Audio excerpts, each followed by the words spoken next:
I am not in the largest family photo hanging in the middle of the living room. In that photo, my mother stands next to my younger sister Julia, both wearing identical pastel blue dresses. My father stands behind them, his hand resting proudly on Julia's shoulder. The picture was taken on the day my sister won second place in a school dance competition, an event my parents considered a great family triumph. I remember that day well. I had won an award of my own, first place in the statewide science research competition. But no one took a photo to capture that moment. No one remembered it. Julia has always been the pride of the family. Since childhood, I'd known I was different from the rest of my family. While Julia loved princess dresses and tea parties with her friends, I spent hours in the garage, assembling electronic models and reading books about quantum physics. My passion didn't lie in loud gatherings or shopping mall trips, but in formulas, experiments, and unanswered questions. I once thought that if I tried hard enough, my parents would see me. But I was wrong. "Anna, can you help Julia prepare her presentation? She needs to get a high grade this time." My parents never asked what I was working on or what I had accomplished. The only thing that mattered to them was how I could help Julia. From homework to science projects, everything I did well became the backdrop for my sister to shine. Once, I refused to help Julia cheat on a test, and the result was a week of tense silence that suffocated the house. My parents didn't yell or scold me, but the way they treated me, like I was invisible, hurt more than any words ever could. If it weren't for my grandparents, I'm not sure I would have had any confidence in myself at all. My grandfather Martin was the only one in the family who truly understood me. He had been a physicist before he retired, and perhaps it was he who passed on to me a love for science.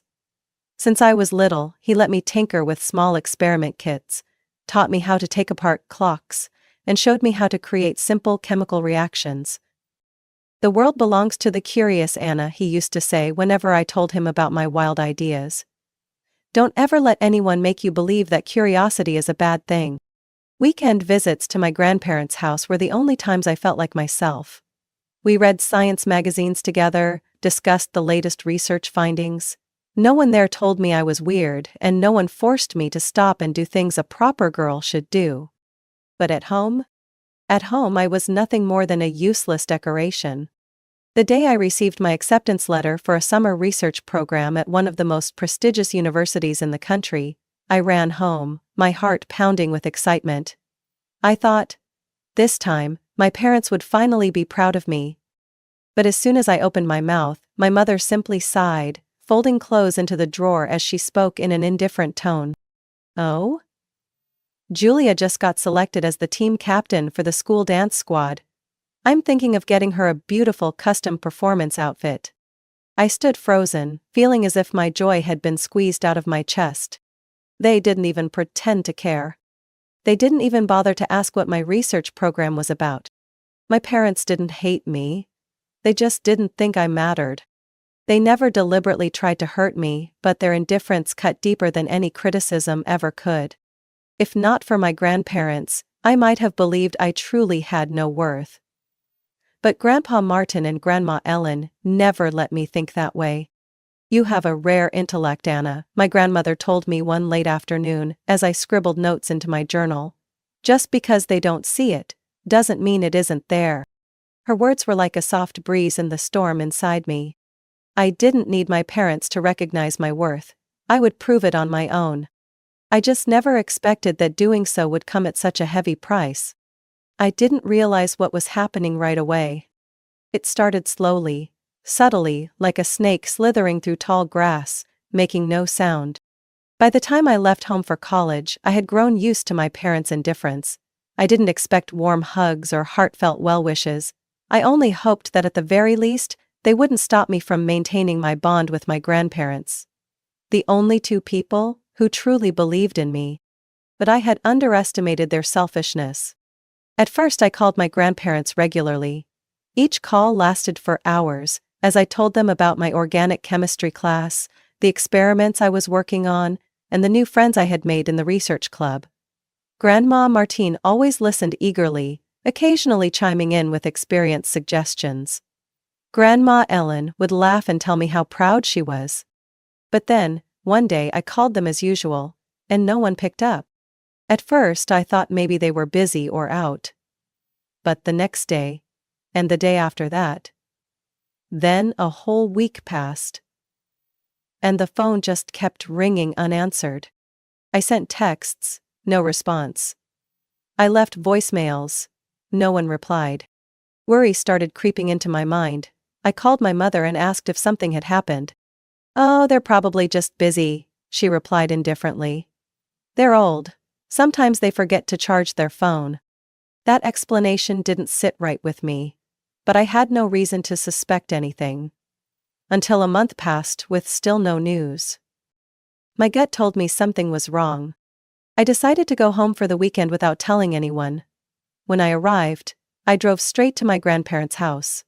My heart pounded as I rang the doorbell. I waited, but no one answered. The windows were shut tight, curtains drawn, the whole house was eerily silent. I knocked, but still, no response.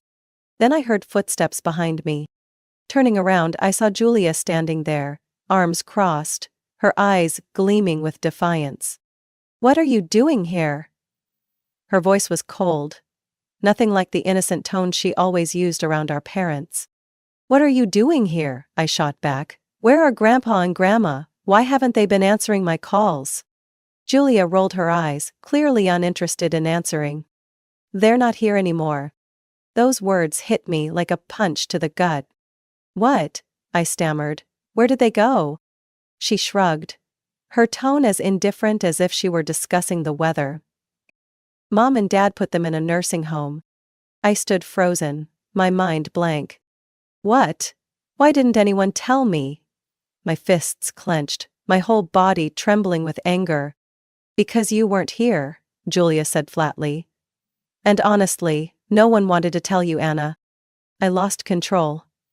I don't remember how I ran back to my car, or how recklessly I drove to my parents' house. When I stormed inside, my mother was sitting at the dining table, calmly sipping tea as if nothing had happened.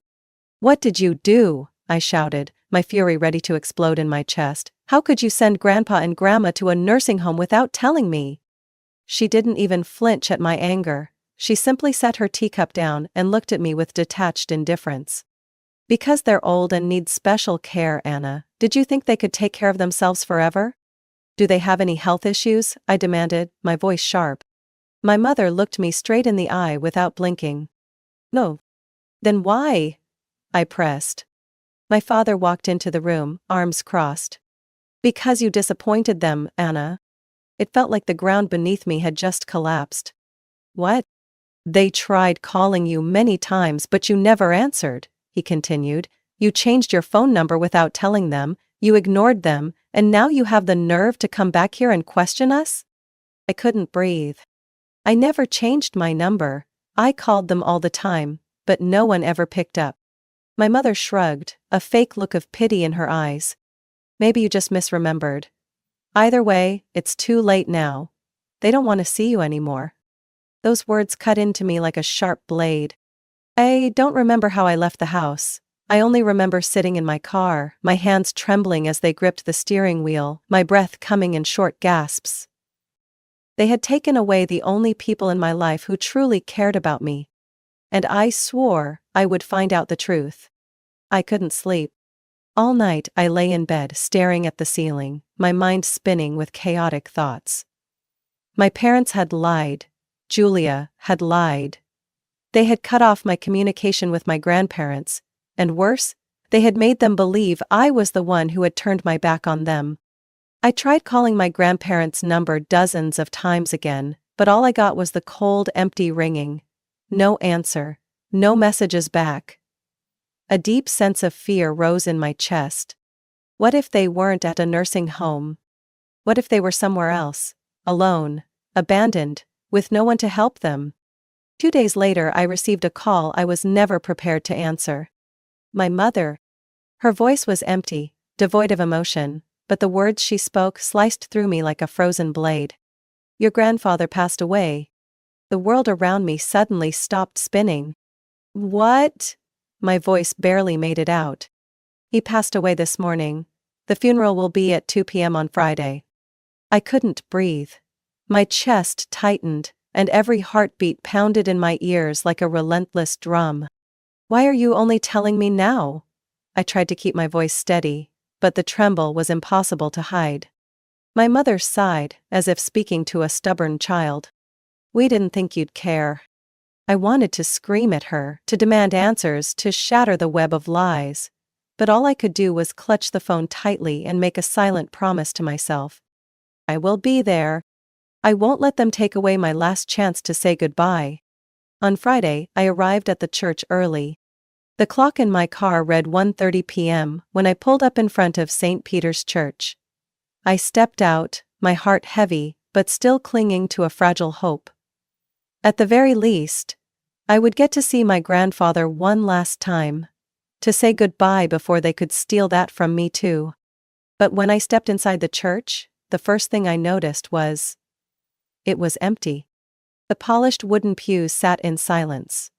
There were no mourners, no hushed whispers of condolence, no familiar scent of incense that lingered in the air during funeral services. I turned around and spotted an elderly man tidying up near the door. "Excuse me, is this where Martin Walker's funeral is being held?" I asked. The man looked at me, confused. "The funeral? Oh, you mean the service this morning? That ended a long time ago. Around 10 o'clock. It felt like I had been thrown into a void. "No, that can't be right. My family told me it was at 2 p.m. The man gave me a sympathetic look. "Miss, I'm sure. They had the service early in the morning, finished before noon. Some of his relatives even stood outside talking for quite a while afterward." I couldn't speak. I couldn't move. They had done it again. They had deliberately deceived me. My hands shook as I dialed my mother's number. She picked up immediately, as if she had been waiting. "Hello, dear? Are you on your way?" Her voice was sickeningly sweet, artificial. I gripped my phone tightly, feeling the ground crumble beneath me. "You told me it was at 2 p.m., I said, forcing the words out through clenched teeth.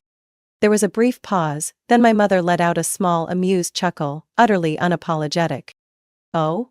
Did I? You must have misheard." "Don't lie to me," I screamed, my fury igniting like wildfire. "You did this to keep me out, to make everyone think I didn't care enough to say goodbye.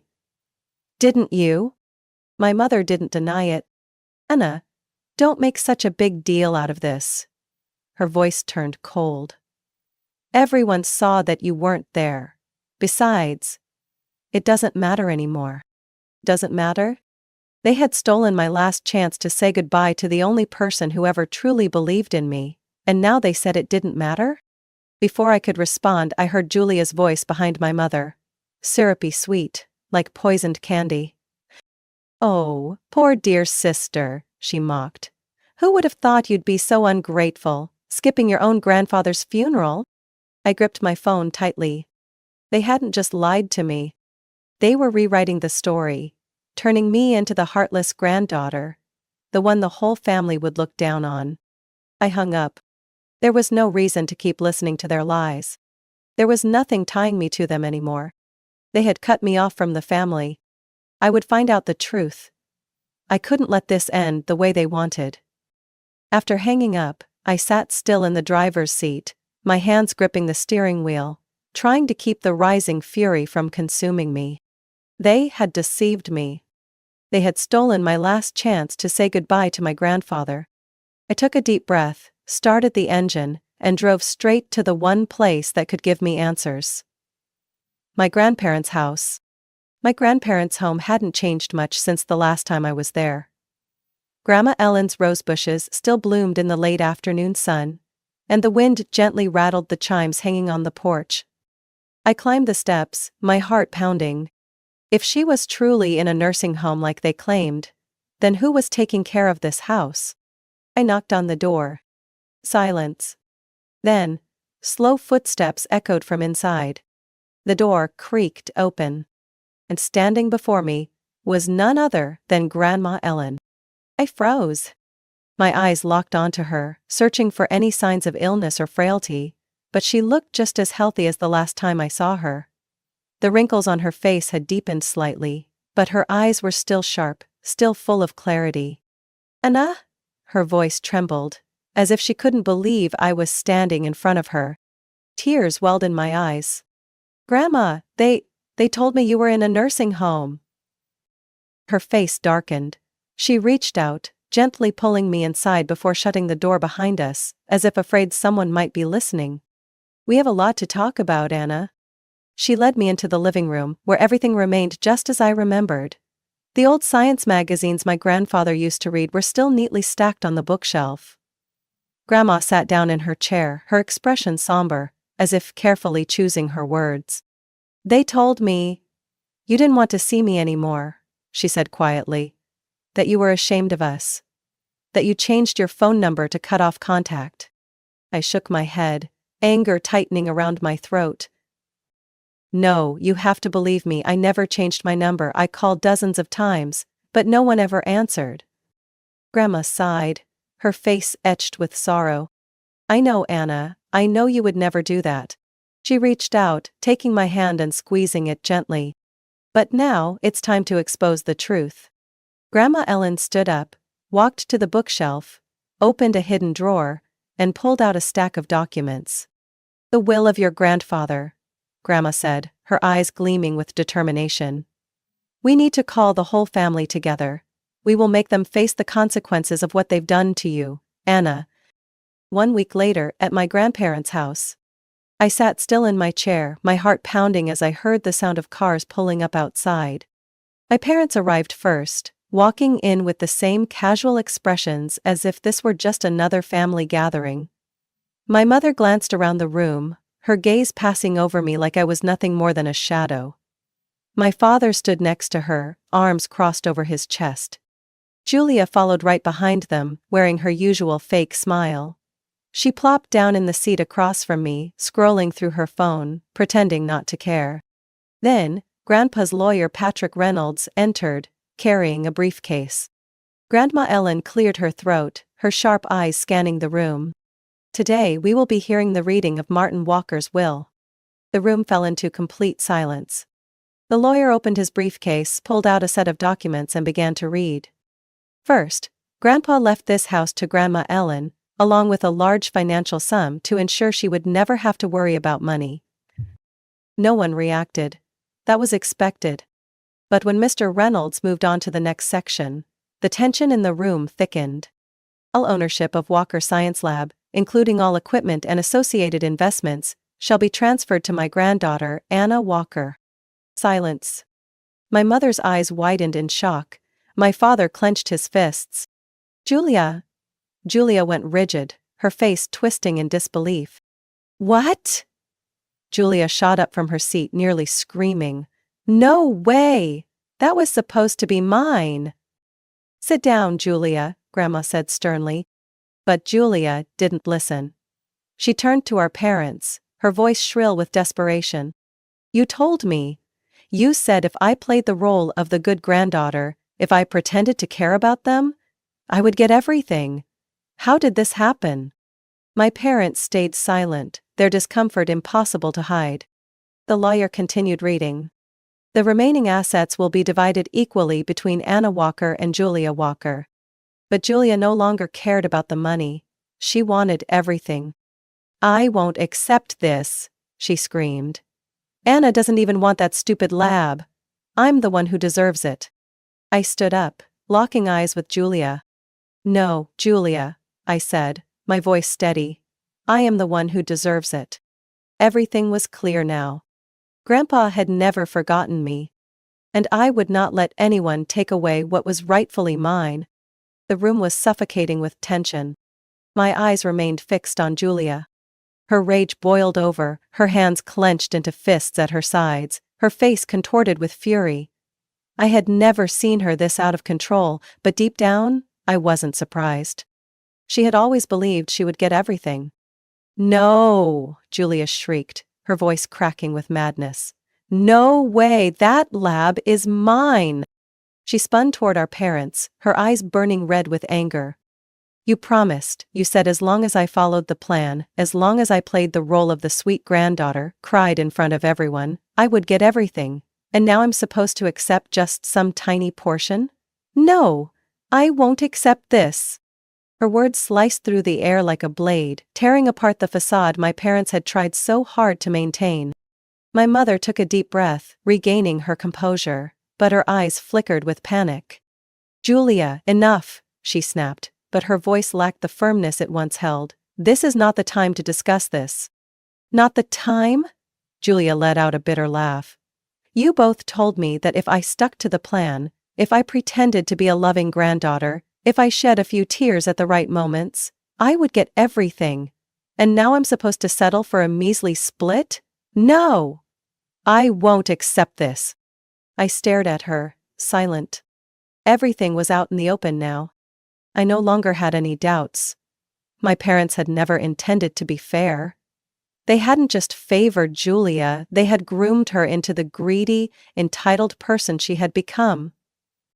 My father, now out of patience, spoke in a gruff, unfriendly tone, no longer pretending to be diplomatic. Anna, you heard Julia. If you truly care about this family, you should understand that you don't need that lab. Julia needs it more than you do. I felt as if a bucket of ice water had been poured over me. I let out a short, humorless laugh, unable to believe what I was hearing. I don't need it? I repeated, my voice laced with disbelief. You mean, I should just hand it over to Julia? That's right, my mother interjected, her voice coated with artificial sweetness. Family is about sacrifice. Julia has always wanted a stable career, and you already have your own accomplishments. Why can't you share with your sister? My blood boiled. Share? I spat. Share like how you've always taken everything from me to give to Julia? Like how you cut me off from my grandparents, made Grandpa think I abandoned him? Both my parents stiffened. But Julia wasn't finished. She glared at me, pure hatred in her eyes. You don't deserve this, she screamed.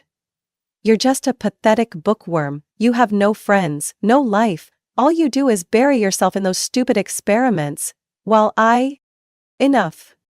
Grandma Ellen's voice rang out, strong and commanding, cutting through the chaos in the room. Both Julia and my parents fell silent. She stood up, holding an old letter in her hands, her eyes filled with deep disappointment. Do you know what this is? She asked, her voice slow but filled with authority.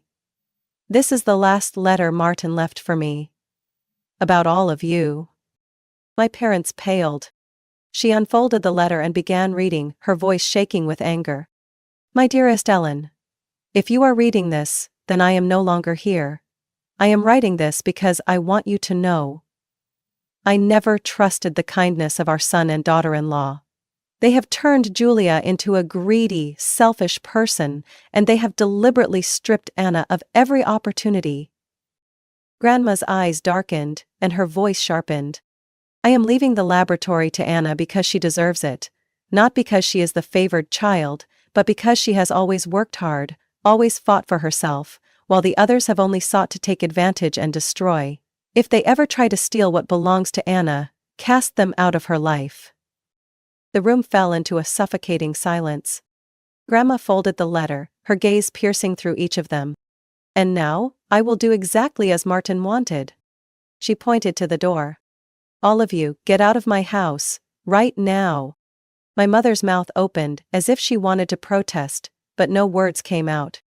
My father stood up, fists clenched, but he didn't dare to argue. Julia let out an enraged scream. You can't do this to me. I can, and I will, Grandma snapped. I only regret that Martin left you anything at all. My parents dragged Julia toward the door, even as she thrashed and screamed. When the door slammed shut behind them, a weight lifted from my chest. At last, I had reclaimed what was mine. No one could take my dreams away from me anymore. Grandpa's laboratory had always been a place I only dared to dream of. Situated on a vast stretch of land outside the city, the modern building stood with its transparent glass walls gleaming in the morning sunlight, like a jewel nestled in nature. I stood before the grand glass doors, my hand trembling as I reached out to touch the small plaque mounted on them. Walker Science Lab, where science leads the future. Grandpa's name was still there, but now, it belonged to me, too. I stepped inside. Everything remained exactly as he had left it: the neatly arranged lab benches, the meticulously stored equipment, the faint scent of chemicals lingering in the air. I took a deep breath. This was the future I deserved, no longer suppressed, no longer forced into the shadows of others. Everything was mine, now. The following months were busy, yet profoundly meaningful. I threw myself into my work with an intensity I had never felt before. The renewable energy research projects that Grandpa and I had once discussed were now becoming reality under my hands. The lab staff, those who had once respected Grandpa, quickly welcomed me with surprise and admiration. They no longer saw me as just Martin Walker's unknown granddaughter. They saw me as a scientist in my own right. Someone capable of continuing his legacy. Every day I felt his presence. In the handwritten notes he left behind. In every complex equation I solved, remembering the countless times he had patiently sat beside me, helping me untangle each problem, one step at a time.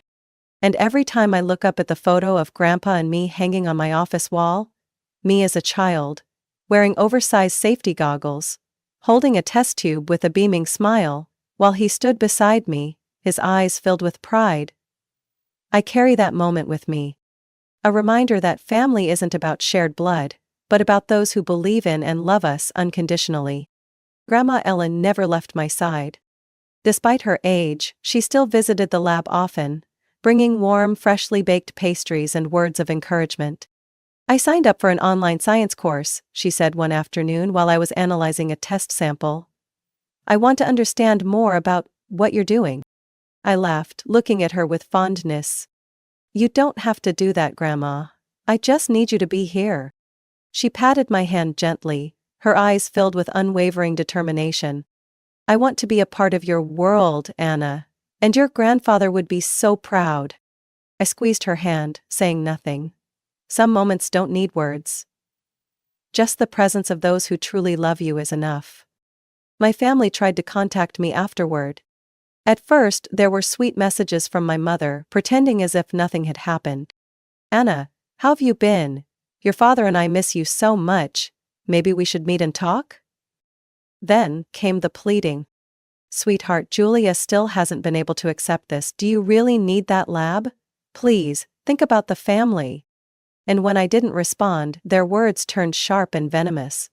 You ungrateful brat. This family has sacrificed so much for you and you cut us off over a bunch of useless lab equipment? I didn't reply. I didn't need to. They had chosen their path, and I had chosen mine. 1 year after Grandpa's passing, Walker Science Lab was officially recognized as a leading research center in clean energy technology. I stood on the stage at the anniversary celebration, looking out into the audience. There, in the front row, was Grandma Ellen, her eyes glowing with pride. I took a deep breath, holding the microphone, my voice steady and clear. I want to dedicate this achievement to someone special. Someone who believed in me, even when the world turned its back. Someone who taught me that knowledge is power, and perseverance is the greatest weapon. My grandfather, Martin Walker. The applause thundered through the hall. I inhaled deeply, my chest swelling with pride. I had lost so much. But in the end, I had gained everything that truly mattered. Freedom, dreams, and a real family. And I knew, even though he was no longer here, Grandpa was smiling. Anna's story is not just a tale of family favoritism and betrayal. It's a powerful journey of reclaiming self-worth. It highlights a sad reality. Not everyone is fortunate enough to have a family that truly loves and supports them. But more importantly, it reminds us that true family is not defined by blood, but by those who believe in and cherish us unconditionally. Sometimes, to find freedom and success, we have to walk away from toxic relationships and build our own path. How did Anna's story make you feel? Have you ever experienced family favoritism, or had something rightfully yours taken away? Share your thoughts in the comments. And don't forget to follow the channel for more meaningful stories about family and life. Some shocks hit you as fast as a bullet, and by the time you realize you have been shot, everything is already beyond saving. I used to think the greatest pain of my life was losing my parents. I was wrong. The real pain was discovering that the remaining family had stabbed me without even blinking. On the day of the will reading, I finally understood. Family does not always mean love. My name is Mia Carter, 27 years old, born and raised in the suburbs of Charleston, South Carolina. My parents, Mr. Henry and Mrs. Linda Carter, were wealthy entrepreneurs owning numerous properties and shares in major companies. To outsiders, our family was the ideal model: successful, powerful, and proud. We filled the dusty oak-paneled room of Rawlings and Company law office. I wore a simple black dress, my hands numb from clenching so tightly, while my perfect older sister, Vanessa Carter, 30 years old, donned a brand new Chanel outfit, her lips curled into a sly smirk. When Mr. Rawlings, the aging family lawyer, began reading the will, each word felt like it was slicing into my skin. To our beloved daughter Vanessa, he paused, adjusting his glasses.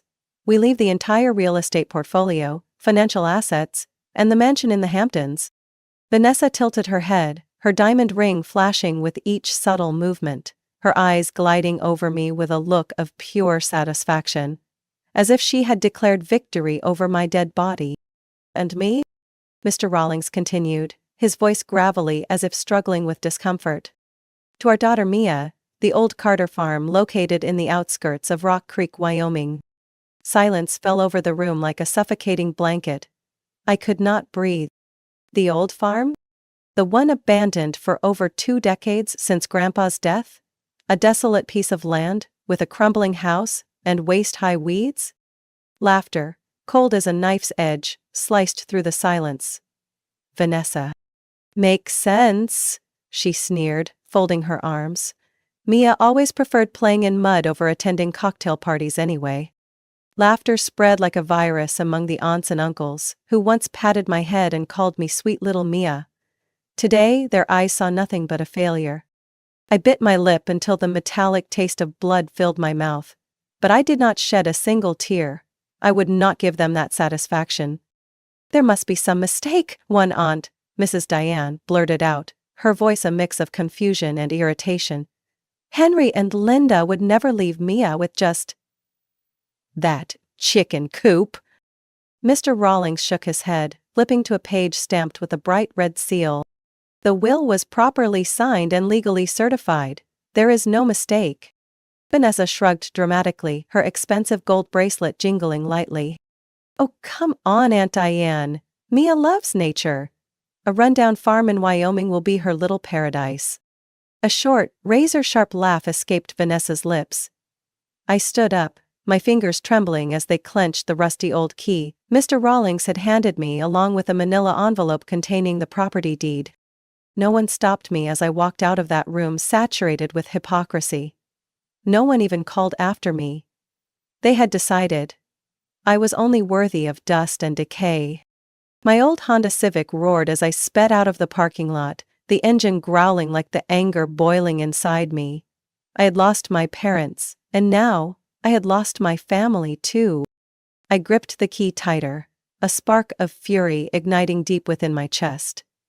If they thought I would crawl back to Vanessa begging for crumbs, they were dead wrong.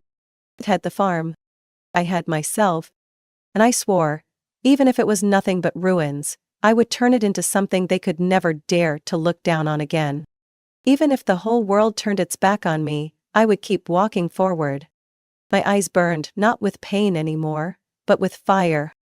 The road to Rock Creek stretched endless and lonely, as if daring me to turn back. But I did not. The land my family saw as a burden would be where I began anew, or it would bury me trying. My Honda rattled violently as I crossed the rusted gates of Carter Farm. Everything was exactly as I imagined, or worse. Weeds grew taller than a man. Broken fences leaned and sagged. The main house stood like a sagging gray corpse under the heavy cloudy sky. But what drew my eyes instantly was the old barn at the far end of the property. Its tin roof was pockmarked like Swiss cheese. its wooden planks rotted so badly a strong gust could knock it over. Yet somehow, it still stood. Like an old soldier too stubborn to fall. I pulled up my collar against the cold, gripped the bunch of keys tight, and trudged toward the barn. Every step sank deep into the muddy ground. The freezing air cut through my skin. My hand trembled as I touched the rotting door, a hard shove. The hinges screamed into the empty air, a sound like a soul wailing from the underworld. Inside, it was pitch black, with only a few lonely beams of light piercing through cracks in the walls. Rusted tractors, shattered crates, and broken farming tools lay scattered like bones in a graveyard. But something felt wrong. I had been here before. A distant memory surfaced. 5-year-old me, gripping Grandpa Jacob Carter's rough hand. Sneaking into this very barn. He had whispered in his warm, gravelly voice. "The greatest treasures are never found on the surface, little Mia." I scanned the dusty space. Something was off. The inside dimensions did not match the outside. My heart thudded painfully as I knelt by the north wall. I vaguely remembered Grandpa's old game, 3 taps, then push a certain plank. My fingers searched the splintered wood until they found a slight bump. Yeah. Tap. The air around me seemed to freeze solid. I took a deep breath and pressed the 4th board from the bottom. Blick! A small but sharp sound pierced the silence. Beneath my feet, part of the floor shuddered. I stumbled back, watching wide-eyed as a square hatch silently creaked open, revealing a staircase descending into utter darkness. Before, I might have run, but today fear was not what pushed me. Today, a fierce need burned inside me. I had to know the truth. Turning on the flashlight from my phone, I carefully stepped down each creaky stair, my breath pounding in my ears. The air down there was freezing, and heavy with the smell of mold. The staircase led to a spacious room, perfectly hidden beneath the layer of dry earth and stone. Faint light swept across the walls, covered in papers, maps, and charts I could not immediately understand. At the center of the room stood a large work table blanketed in dust, a tattered canvas sheet draped over complicated machinery, gauges, test tubes, and sample analyzers. A laboratory. Right beneath the ground. I could barely believe my eyes. Grandpa Jacob, the man the entire family had mocked as the eccentric old man, had secretly built a research facility right in what they had deemed worthless land. The flashlight flickered toward the corner of the room. A large safe stood, towering, covered in thick cobwebs. I approached it, palms drenched in sweat. 3 spins, and I gambled on the only number I thought Grandpa might use, my birthday, July 16, 1997. Then, the lock popped open. Slowly, I pulled the heavy door aside. Inside was no gold or cash, but a dark brown leather-bound notebook, and a USB drive carefully wrapped in a waterproof leather pouch. I flipped open the notebook. On the first page, written in neat blue ink, it said, "To Mia, the only grandchild who ever truly saw the real value. If you are reading this, it is time for the truth to be revealed." My fingers trembled as I turned each page. Inside were detailed notes on geological surveys, chemical analyses, and complex engineering schematics I only faintly understood. There was one thing I was absolutely certain of. Grandpa had discovered something profoundly important and had entrusted it to me, not to anyone else. I looked up, the flashlight beam cutting across the dusty ceiling. At that moment, I swore to myself. Whether it was treasure, technology, or something far beyond imagination, I would uncover it all. Because I now held something they, the family who had discarded me, could never take back. I plugged the USB into the battered laptop I had brought along, my heart pounding so hard it felt like it would shatter my chest. The screen flickered, then a single folder appeared named Project Perseus. I swallowed hard, my hand trembling as I moved the mouse to open the first file. Documents flooded the screen. geological diagrams, mineral survey reports, process flow charts, along with dozens of patents signed under the name Jacob A. Carter. I flipped through the leather notebook on the table, piecing together the information. My grandpa was no crazy old fool as everyone had believed. He had uncovered one of the largest rare earth deposits in the northwestern United States, right underneath the Rock Creek Farm. Not only that, he had invented a completely new rare earth extraction method. Costs 60% lower than traditional methods. No groundwater contamination. No toxic waste residue. A technology that could overturn the entire mining industry. A technology that would drive multinational corporations insane if they ever found out it existed. I sat frozen on the cold concrete floor, the flashlight beam swaying over the detailed mineral map carefully framed and hung on the wall. Beneath the barren, desolate ground was a treasure. Not gold or silver, but materials even more precious in the tech era. Neodymium, dysprosium, praseodymium. The essential elements for manufacturing electric motors, smartphones, and renewable energy systems. I turned to the final page of the notebook. A small slip of paper was tucked between the sheets, written in the familiar slanted handwriting. Mia, if you are reading this, know that I trust you. What I leave behind is not meant for the greedy, but for those with vision. Be cautious, they will try to steal it. Never let greed guide your way. I closed the notebook, a fierce wave of emotion rising in my chest. For years, I had lived in Vanessa's shadow. Belittled, forgotten, shoved aside. But now, I held the key to changing my life. Not just my life, but a part of the world's future as well. There was another folder on the USB, labeled Legal. I opened it, holding my breath. Inside were scanned copies of filed patents, complete with application numbers. Grandpa had completed all the legal steps necessary, but had deliberately left the commercialization dormant. Among the documents was a notarized letter of authorization stating that all intellectual property developed on Rock Creek Farm belonged solely to Mia Carter. What did that mean? It meant that every invention, every mineral deposit beneath my feet, was legally mine. No one, not a single person, could demand a share. I let out a dry laugh in the freezing underground bunker. All those years, they had looked at me like I was worthless. And now, I was sitting on a gold mine they never even knew existed. But I understood.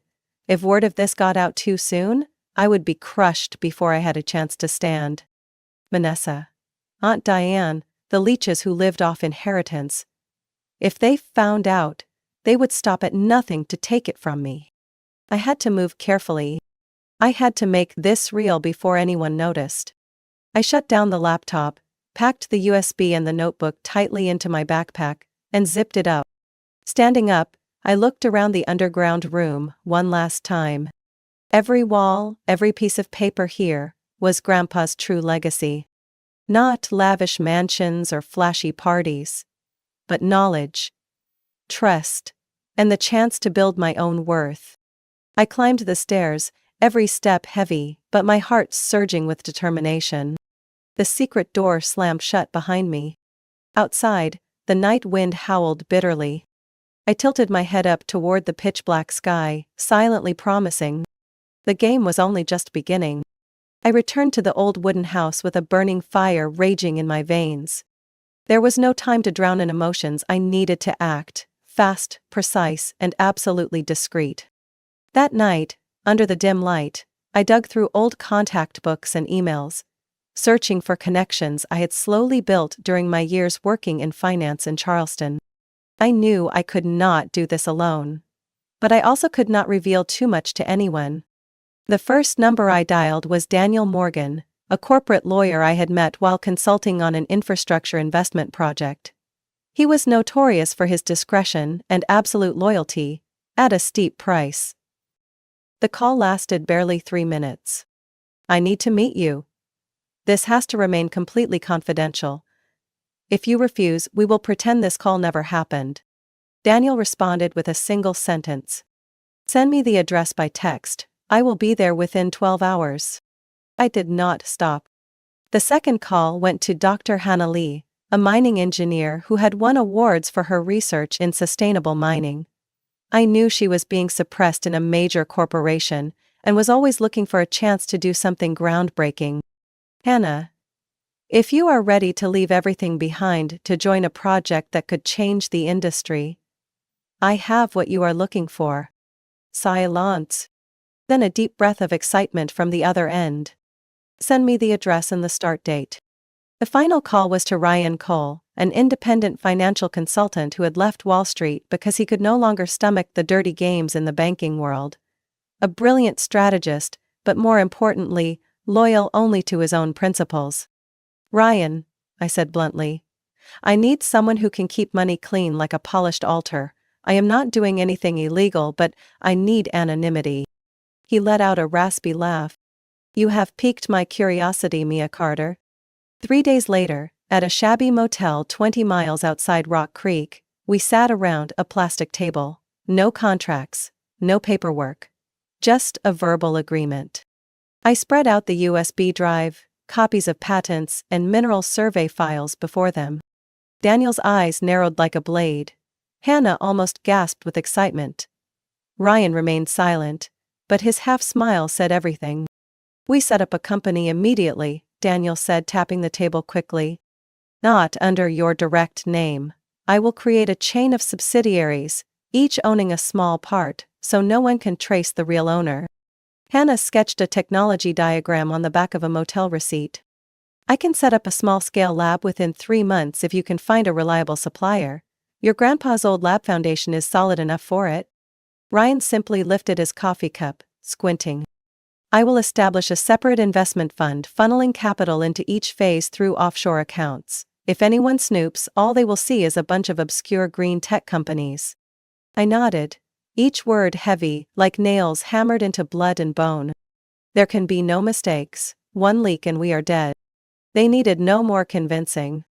They had chosen to walk this path with me. 2 weeks later, the dilapidated barn had transformed. We installed new electrical systems, private satellite Wi-Fi, air filtration units, and rows of specialized computers.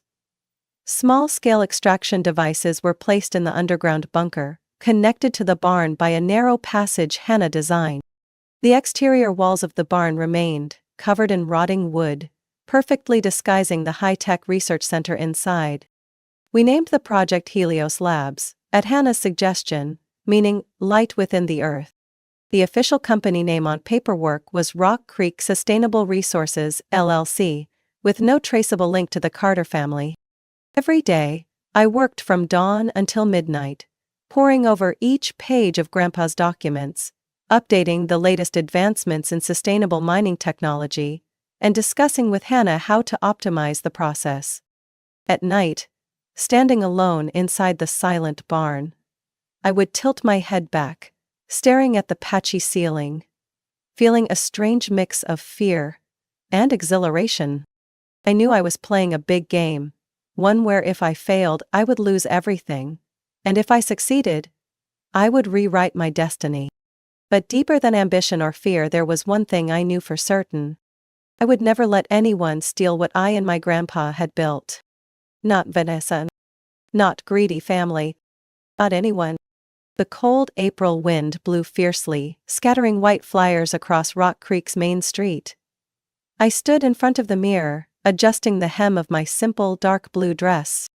Today was the wedding day of Vanessa Carter, the family's golden child, the symbol of success they once paraded in front of me to measure and belittle.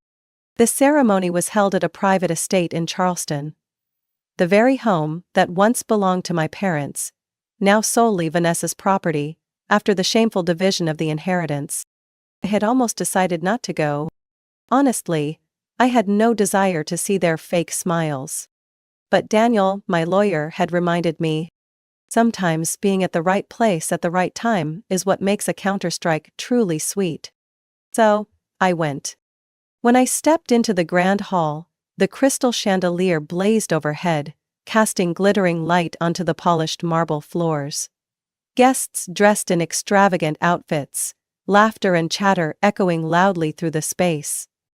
Vanessa stood on the stage, her crystal-studded wedding gown shimmering like falling stars, hand in hand with her new husband, a hedge fund manager named Luke Patterson, infamous for his talent at spending other people's money. When her eyes caught mine, the corners of her mouth lifted into a cold smile, as if bestowing pity upon a loser. "Mia," she called sweetly. "Oh, you had some free time to attend? How is the farm doing?" I clutched my small clutch tightly and gave a light, airy smile. "Doing fine, quite busy lately." Luke squinted, curious. "I hear farmland investments are profitable these days." I just shrugged, smiling as if it were a trivial matter. Sometimes the things people think are worthless turn out to be surprisingly profitable. Vanessa burst out laughing, her laughter echoing like shattered bells, causing a few guests nearby to chuckle along. I stayed silent, my gaze calm as I watched each pitying pat on the back they gave me.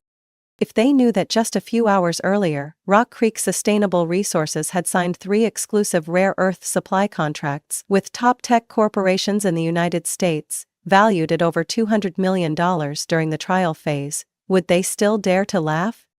No, definitely not. Immediately after that lavish wedding ceremony, while Vanessa and her new husband honeymooned in the Maldives, at Rock Creek, our Helios Labs moved into Phase 2. Official extraction.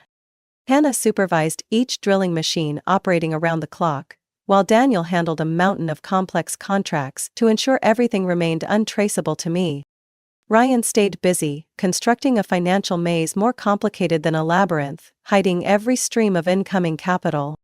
We worked like people racing against death. No mistakes, no delays, not a moment of carelessness. And then, when everything ran smoothly, when the samples passed every stringent test, when tech companies lined up to sign long-term contracts, I gave Daniel the order for the final move. On May 17th, Rock Creek Sustainable Resources officially listed on the NASDAQ under the stock symbol RCA. The news exploded like an atomic bomb. Rural startup breaks China's rare earth monopoly, Wall Street Journal headlined on the front page. Clean mining technology, a turning point for the industry, Forbes analyzed. Rock Creek Sustainable Resources, from abandoned farm to green gold mine, Bloomberg commented. In just 24 hours, the company's market value hit $1.02 billion. I stood before the computer screen in the renovated barn, frozen, watching the numbers dance. No raucous celebration parties. No flashy social media posts. Just me, my small team, and the sound of quiet, exhilarated sighs. We had won. A clean, silent victory, sharper than any blade. That afternoon my phone rang non-stop. Unknown numbers. Interview requests. Acquisition offers. I turned off my phone, answering no one. Because I knew the real storm was still coming. Vanessa, Aunt Diane, and the rest of the relatives who once treated me like an invisible shadow, surely they were now scrambling to figure out what had happened. And I was ready. Ready for every wave of chaos they were about to unleash. Because this time, I was no longer Mia, the lost, useless little sister in their eyes. I was the true heir to the Carter legacy. I knew that call would come. I just did not think it would come so soon. On Monday afternoon, as I was reviewing a new extraction contract with Hannah and Ryan for an electric vehicle company, my phone buzzed violently. A familiar number flashed on the screen. Aunt Patricia. I smirked, not needing to answer to guess what it was about. She must have smelled money. I let the phone ring until the 5th buzz before picking up, my voice steady. "Hello?" Aunt Patricia's shrill voice squealed like a brake on a slick road. "Mia, sweetheart. We need to talk. Families should enjoy the fruits together, right?" I tilted my head back, staring at the barn ceiling. The same ceiling that had witnessed countless nights of me poring over Grandpa's documents. And laughed. Coldly. "By sharing, you mean dividing up the worthless piece of dirt you once scoffed at?" Silence stretched so long that I could hear her swallowing hard. Do not be so bitter, dear. Your parents would not want to see siblings and relatives divided over money. I tightened my grip on the phone. Really, Aunt? Where was that spirit of unity when it was time to split the inheritance? Without waiting for her reply, I hung up. Not because I was afraid, but because I knew.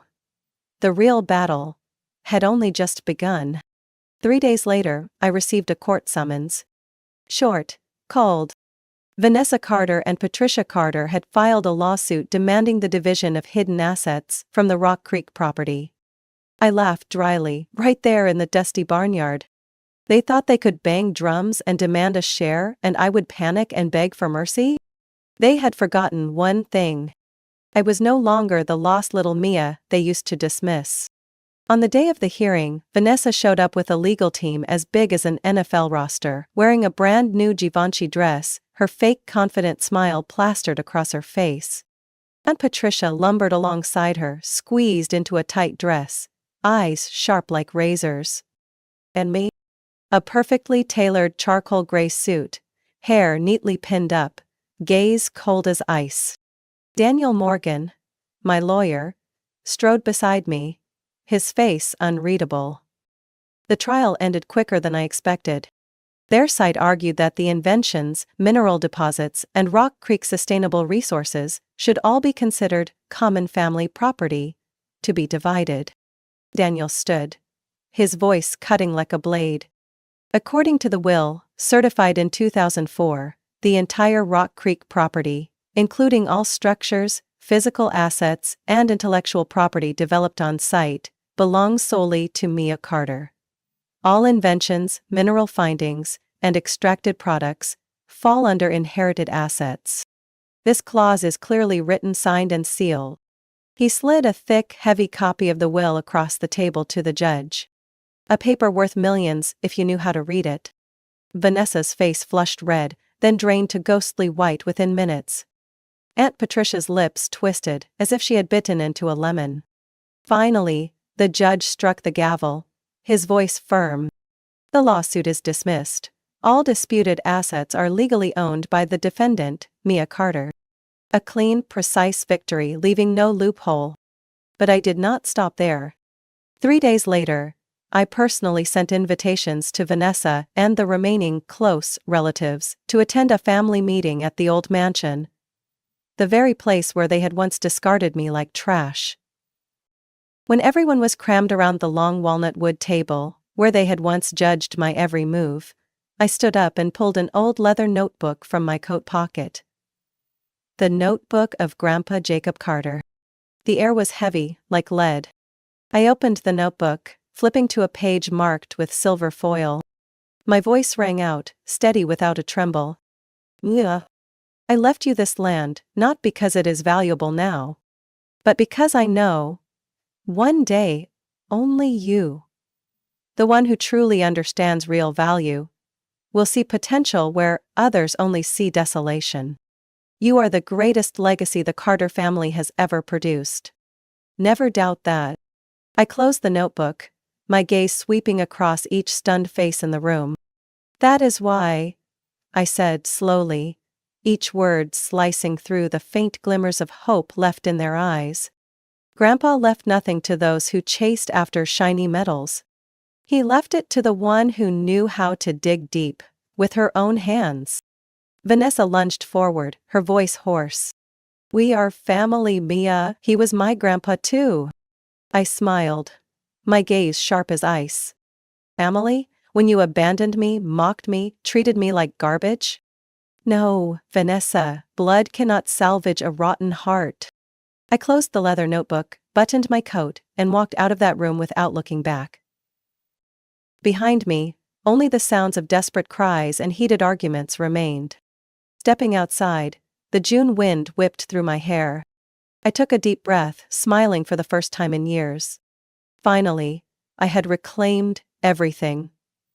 Not just assets, but my own dignity and worth. And I swore there would be much more waiting ahead. I knew they would not give up easily. The week following that humiliating family meeting, Vanessa and Aunt Patricia took turns texting, calling, and emailing. Their words softer now, but the greed still oozed from every sentence like the smell of blood in a shark tank. Mia, I am sorry for being so impulsive. We are family after all. Aunt truly wants everyone to grow together, dear. Let's not let money divide us. I read them all.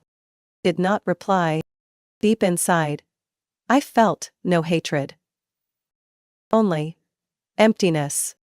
Those people had taught me one thing over the years. True value is never found in your wallet, but in what you build with your own hands. One early morning, as the first light of the sun spilled over the Rock Creek prairie, I sat on the barn porch, cradling a cup of hot coffee, gazing into the distance. Daniel approached, handing me a thick folder. We did it. We bought the entire Charleston estate. I took it, flipping through each signed sealed page. The buyer was listed as Helios Education Foundation, a nonprofit educational fund newly established by Daniel and me. No one, not even Vanessa, knew that the mansion they once paraded as their crown jewel had quietly changed owners. 3 months later, Vanessa plunged into financial crisis. The risky investments made by Luke, her new husband, had failed miserably. The mansion was publicly listed for sale to repay mortgage debts. I did not show up. I did not need to. I simply, quietly, sent a team to complete the transaction. When Vanessa packed her last luxury item and left the mansion she once saw as her pride, I was sitting in Rock Creek, signing the renovation plan to transform the estate into the Helena Carter Science Education Center. Named after my beloved late grandmother, a place for poor children who thirsted for knowledge but were never given a chance. On the opening day of the center, I stood in the grand hall, completely refurbished, freshly painted white walls, hallways shining with LED lights, and a high-tech science lab expanded into the backyard. Children in light blue uniforms laughed with delight as they touched microscopes for the first time, as they assembled tiny electric motor models with their own hands. A curly-haired girl tugged at my sleeve, her eyes sparkling. "Miss, I want to build machines like Tesla someday." I chuckled, kneeling down. "And you will, even greater than Tesla." That was the real legacy. Not land. Not empty mansions. But creating opportunities, planting hope, and igniting the dreams of young hearts. Vanessa heard the news not long after. One afternoon, as I supervised the construction of a new biology lab, she appeared, standing silently outside the gate.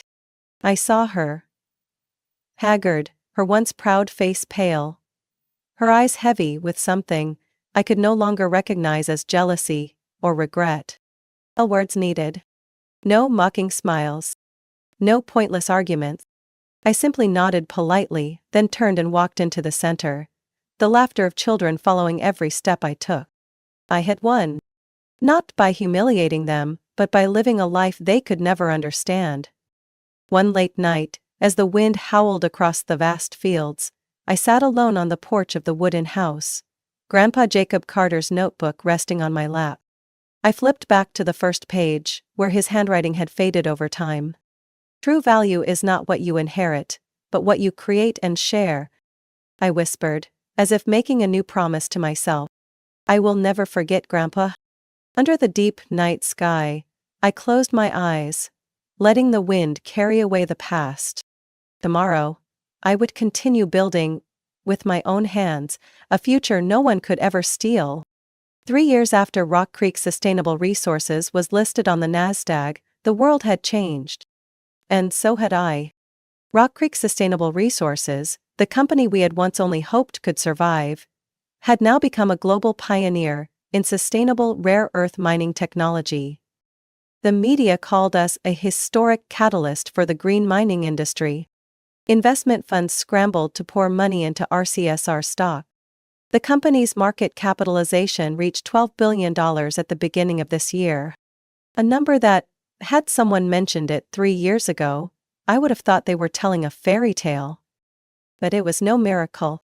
It was sweat, tears, sleepless nights, wrestling with every contract line, every research figure, every mental battle against a world full of doubt. And above all, it was the unwavering belief in a dream that only I had dared to see amidst the ruins. I did not move into a luxurious mansion in Miami or Manhattan, as many had expected. I stayed in Rock Creek, in the old two-story wooden house of Grandpa Jacob Carter, where old memories crept between the faded floorboards. I only repaired what was necessary. Reinforced the foundation, replaced the plumbing and wiring, planted a small garden of lavender and sage around the house. No need for extravagance. No need to prove anything to anyone.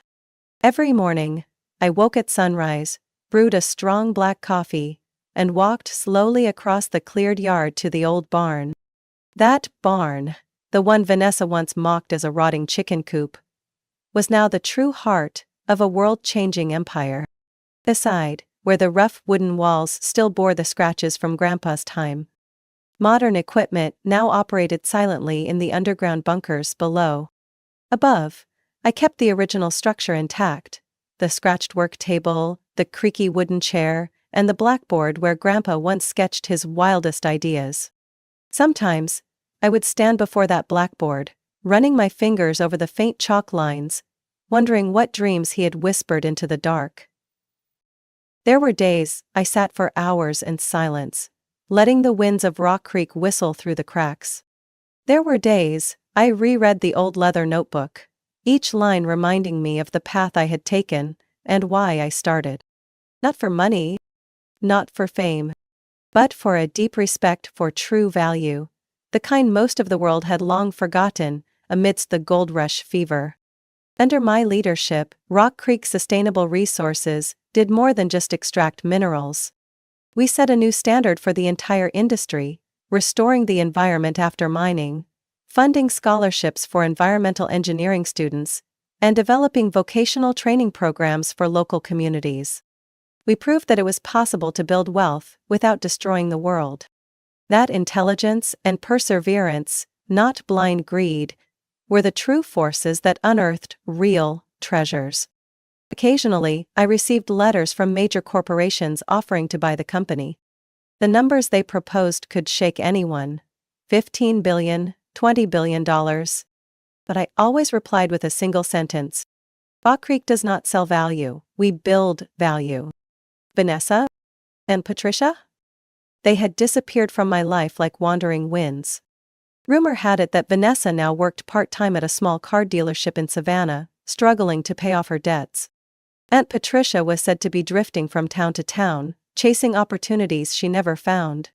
I felt no triumph, only peace. Because I understood now. The best revenge is living a life they can never reach.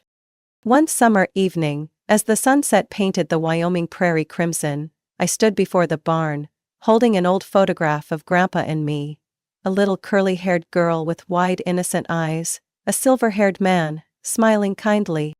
I pressed the photo against my heart and closed my eyes. "I did it, Grandpa," I whispered. "But this journey has only just begun." Deep inside, I knew one thing for certain. No matter how far I went, no matter how high Rock Creek soared, I would always remember that everything began with one man daring to believe in a little girl no one else cared to notice. From a simple moment, a touch on an old wooden board, a secret door swinging open, a seed of trust, planted quietly, blossoming into a brilliant sky. Mia Carter's story reminds us that true value is not in what we are given, but in how we turn small beginnings into great legacies. Despite being overlooked and rejected, Mia not only stood tall but built a sustainable empire that changed an entire industry. In real life, success does not come from easy inheritance, but from perseverance, wisdom, and unwavering faith in hidden potential, even when the whole world turns away. What do you think about Mia's journey and the choices she made? Share your thoughts in the comments below. And do not forget to follow the channel to discover more touching stories and profound life lessons about family and resilience. My name is Sadie Whitmore, 31 years old, raised in a white mansion nestled in an upscale neighborhood of Greenwich, Connecticut. To outsiders, my family was the embodiment of the American dream. My father, Calvin Whitmore, ran a successful real estate investment firm. My mother always appeared picture perfect at charity luncheons and country club golf events, and the 3 Whitmore children, myself included, All attended prestigious schools. But behind those walnut doors, the reality was nothing like the Christmas photos on our hallway walls. Everything in our home revolved around Calvin, a man who believed love could be measured in achievements and social status. He valued revenue charts more than his children's report cards, and his gaze toward me never mirrored the pride he had for my siblings. Connor, the eldest, was 4 years older than me and born to be Dad's golden boy. He excelled at baseball, went to Princeton, and walked straight into the family business as if the path had been paved before he could walk. Every compliment, every proud remark landed squarely on Connor's shoulders. Even in the family's New Year's letters, Dad always called him the rightful heir. Tessa, my younger sister, was different. She didn't have to try, she was adored simply for existing. Tessa had a soft-spoken manner, a perfectly timed smile, and an uncanny ability to soothe Dad's temper with a cup of tea and a gentle, "I know how hard you work, Daddy." I tried that once. Didn't work. Whatever I said or did, he responded with a dismissive nod, or worse, a cold, judgmental silence. I never broke the rules, never slipped in my studies. I earned a full scholarship to Brown University, yet it was dismissed as decent for someone ordinary. One time, I sent home a newsletter announcing I'd been named Top Finance Student of the Year. Dad's response? "You should check how many of those kids are actually wealthy." During my sophomore year of college, Connor got caught driving under the influence. Mom panicked, Dad was furious. At the police, not at Connor. The next day, he called his attorney and smoothed it over. That same year, I passed the CFA exam ahead of schedule, not a single word from him. At 28, I was recruited by a wealth management firm in Chicago as an investment analyst. I rented my own place, paid off my student loans, and never asked for a penny. But during the 4th of July family gathering, when relatives asked how I was doing, Dad merely said, "Sadie's smart, but she doesn't know how to leverage opportunities. She's always trying to do everything her own way." Then he went on to brag about Connor's latest acquisition of a commercial tower, despite everyone knowing most of the funding came from Dad's trust. Tessa, meanwhile, was working as a marketing assistant for a luxury beauty brand. Her job mostly involved attending events and posting on social media. But Dad told his friends she was leading global brand operations. And me? I had just helped clients achieve nearly 17% growth in a volatile market. But he called me our little finance girl. The older I got, the clearer it became that my efforts were always dimmed by his built-in favoritism. I wasn't like Connor, the embodiment of his ambitions. I wasn't like Tessa, the one who made him feel adored. I was the one in the middle, treated like a background character in a family drama directed by him. And slowly I began to understand. His indifference had never been about me not being good enough. It was because, from the very beginning, I was never the lead in his story. I moved to New York at 29, carrying 2 suitcases, an old laptop, and just enough savings to cover a month's rent in Brooklyn. Unlike Connor, I had no starter fund, no letters of recommendation from Dad. I began by sending out over 100 job applications. Most went unanswered. My first job was as an analyst at a small private finance firm with just 3 people in a musty 3rd-floor office in the Flatiron district. I worked 12-hour days and studied for my CFP certification on weekends. No one called my name at family gatherings. But the numbers started calling it. 18 months later, a more reputable fund management company noticed me. A year after that, I transitioned to Knox & Brewster Capital, headquartered on the 62nd floor of a Manhattan glass tower. On my first day walking into that building, I wondered, if Dad saw this place, would he be proud? Every step up in my career, from analyst to portfolio manager to vice president, I kept to myself. I didn't post online, didn't tell relatives, didn't call home to brag. But inside, I wasn't at peace. I still waited for the day he'd call just to say, "I misjudged you." Then the opportunity came. I was appointed Director of Private Wealth Strategy, a position rarely held by anyone under 35. With a 7-figure salary and equity bonuses, I could now live anywhere I wanted, buy anything once considered extravagant. But I only thought of one thing: 3 weeks after the promotion, I put down a deposit on a Mercedes Maybach S680, deep forest green with metallic sheen and luxurious brown leather interiors. It was the same car Dad once mentioned over dinner years ago. Only 3 guys at my golf club own it. That's what real class looks like. I never forgot the way his eyes lit up. Not once had they looked that way at me. I didn't buy the car because he needed it. I bought it as an investment, not in a vehicle, but in the possibility of being loved. In my head, I imagined him opening the gift box, seeing the sleek key with the silver star, looking up, his eyes stunned. Sadie, is this? The life doesn't follow your imagination. I invited him to the Ocean Club in Darien, the restaurant where he usually hosted his VIP clients.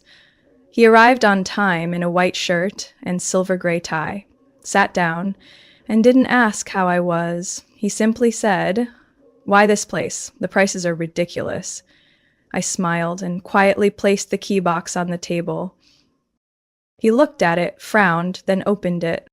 His first reaction was surprise, second, hard to read, third, suspicion. "Sadie, what are you trying to buy back?" he asked, his voice calm and slow, but like ice water down my spine. I kept my composure. "I got promoted. This car is a Father's Day gift, that's all." He turned the key in his hand, the light from the chandelier catching on the polished chrome. Then he gave a slight, sarcastic laugh. "Promoted, huh? At that place? I can't even remember the name." He leaned back. "All right, where's the car?" I signaled the valet. When the Maybach pulled up to the granite-lined entrance, its LED lights casting a soft glow across the pavement, it looked like a private showcase. Dad stepped outside, circled the vehicle like a man evaluating a real estate deal. He didn't speak for 2 whole minutes. Then, finally, he said, "Hope you didn't dip into margin to buy something this frivolous." That night, I drove back to New York alone. The wind cut through the window gap, the dashboard lights blinked at me like mockery. I used to think that if I could drive his dream car to his doorstep, things would change. But it turns out someone who refuses to see you, no matter what you're driving, will always turn away the moment you need them to look. I used to believe my father's coldness was personal, that he just didn't like my personality, my choices, the way I refused to follow his pre-drawn path. But everything began to crack one autumn evening when I took an at-home DNA test, for what seemed like a harmless reason, to trace my ancestry. The results came back 3 weeks later. I opened the email at JFK Airport while waiting for a business flight to Denver. The genetic map showed mostly Northern European heritage, no surprise there, but one small line stopped me cold. No paternal match detected with the declared father. I read it 3 times. On the 4th, I had to sit down near gate 12 because my hands were shaking too much to hold my phone. I had never questioned my bloodline. Never. All my pain I'd chalked up to coldness, favoritism, but never denial of origin. I stayed silent throughout the trip. I worked, spoke at the conference, met with clients, then lay awake in the hotel room at night, staring at the ceiling, wondering, if he's not my biological father, then who created me? Back in New York, I began searching for answers. A week later, I called home, casually asking Mom about that Christmas, the year I was born, what they had done, where they had gone. She hesitated, then said, "We didn't go anywhere. Your father had a project in Cape Cod. I stayed home. I had just given birth." I asked, "Do I have any newborn photos?" She paused for a few seconds, then said, "A few. I'll find and send them to you." 3 days later, I got an email with 3 blurry photos, all of me and Mom. None with Calvin. No hugs, no standing beside me, not even a touch. I began to feel like I was walking through a familiar house where every object had been swapped. Each small detail made me question more. A few days later, while picking up paperwork from home for Mom's year-end charity records, I waited until he left the office. I stepped into his study. On his desk, a silver-edged wooden comb sat among a pile of papers. I picked it up, saw a single hair caught in the teeth. and sealed it in the zip bag I'd brought. I don't remember whether I held my breath or exhaled on the way out.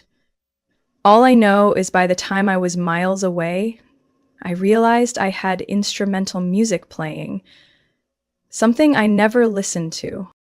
I mailed the hair sample to the same lab, requesting a specific comparison to my existing DNA file. The result arrived on a Wednesday evening. I just walked home from the subway after a long day of back-to-back meetings. My inbox read, "Biological Relationship Confirmation, Sadie Whitmore." I didn't open it right away. I went to the kitchen, poured a glass of water, sat down, and placed my laptop on my lap. Then I clicked, "Conclusion. No direct biological relationship detected between the hair sample and test subject. Probability of Calvin Whitmore being the biological father, less than 0.01%. I didn't cry. The feeling wasn't sharp enough to name. Only one thing echoed in my head. So it wasn't my fault. All these years, I'd strained to become someone worthy of his pride without knowing I was never part of his emotional framework to begin with. I wasn't his blood. I was the embodiment of something he could never forgive. A mistake, a secret, a living reminder of what he couldn't control. I haven't said anything to Mom, not yet. But the printed report sits in an envelope inside my black leather handbag, the one I carry on formal occasions. And I know the day I open it in front of everyone will come. Not soon, but not late either.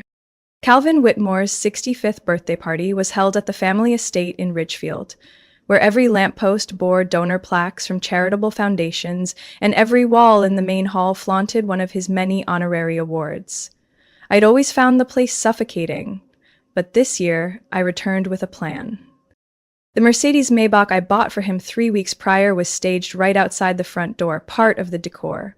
No one knew it was from me. No one was allowed to say my name. I entered wearing a floor-length black silk gown, minimalist in design, elegant enough to avoid being called flashy, conservative enough to dodge his usual jabs about inappropriate seriousness. I had prepared everything. In the bag on my shoulder was a cream envelope with the DNA results, closer to my heart than anything else in my 31 years of life. Connor and Tessa had already arrived. My brother, in a light gray suit, smiled like a man running for office. My sister gave her usual polished toast from the balcony, voice smooth like a TV host.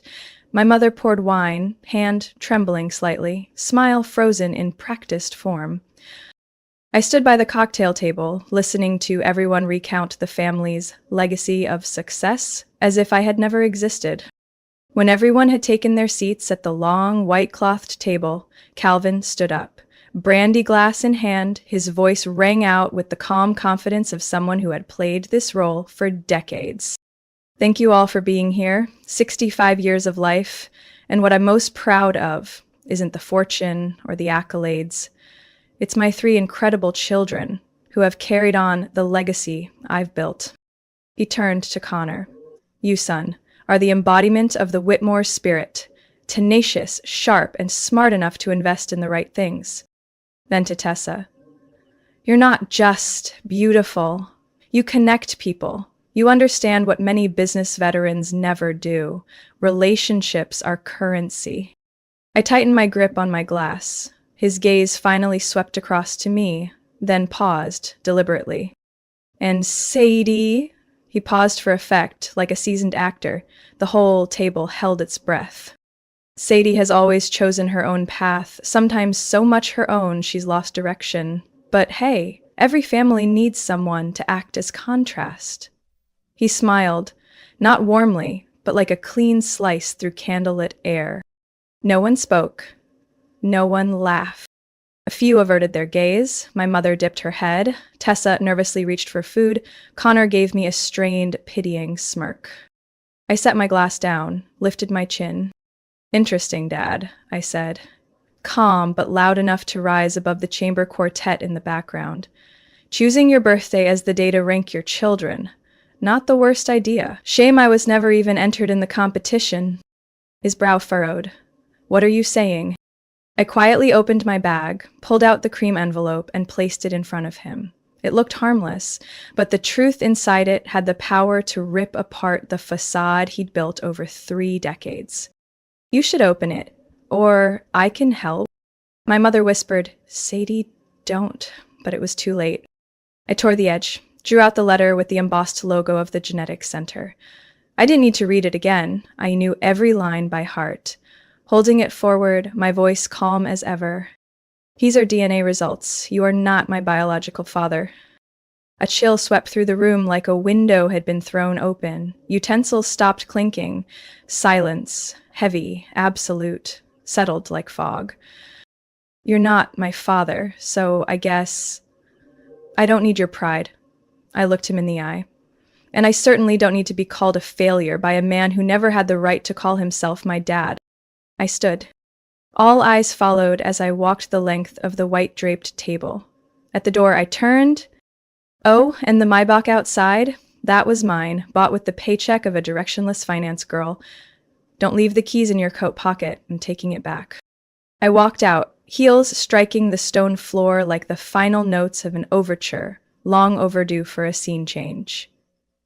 Behind me, silence.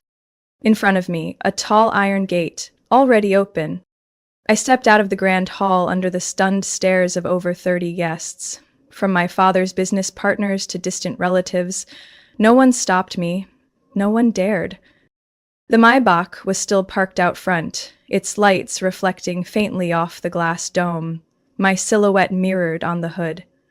I pressed the key. The door unlocked with a soft click. Quiet, but loud enough to declare, "This is mine, and no one gets to deny it anymore." I slid into the driver's seat and shut the door with a firm thud. My hand gripped the steering wheel, palm still burning. I didn't start the engine right away. For a few seconds I sat in silence, eyes closed. I remembered my mother's expression as I pulled out the envelope. It wasn't surprise. It was recognition, a flash of panic, as if she knew I had uncovered what she had buried for 3 decades. I started the car. The engine roared smoothly, like a rare beast finally freed from a golden cage. I pulled away from the front gate, glancing once in the rearview mirror. Behind me, the iron gates began to close. Not just the entrance to that estate, but to a chapter of my life I had just ended with a single turn. The long sloped road rolled past rows of cedar trees, garden lights retreating into the distance, pale glows that no longer had power over me. On my left stood the mansion where I first learned silence. On the right, the lawn where I crashed my bike at 8. He hadn't come to help, only watched and said, "If you want to grow up, you get up yourself." Today, I got up, not from a fall, but from 31 years of emotional bruises no one ever dared call by name. I drove onto the state highway, streetlights sparse, only the dashboard casting its glow across my face. I pulled into a rest stop, rolled down the window, took a deep breath, and opened my phone. 12 missed calls from my mother, 7 texts from Tessa, and 1 missed call from Connor, the rarest gesture of all. I opened my mother's texts first. The first line, "It's not what you think." The second, "Your father didn't know everything. I'll talk, if you'll let me." I didn't reply. Then Tessa, "Sadie, everyone's in chaos. I don't know what to say, but I believe you, always have." Connor didn't leave a message, just that one call. I didn't need to check. I knew it would have said, "Why'd you have to do that? Happy now?" I didn't respond to anyone. Instead, I opened my notes app and typed. I don't need anyone to declare my worth. I don't need a nameplate to live in my truth. I am not a defective daughter. I am a whole human being. I looked at what I had written and hit save. I didn't go back to my New York apartment that night. I booked a small hotel room in Beacon, near the Hudson River.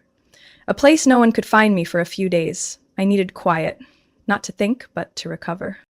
The next morning, while having breakfast alone, I opened my laptop and logged into my personal investment portal.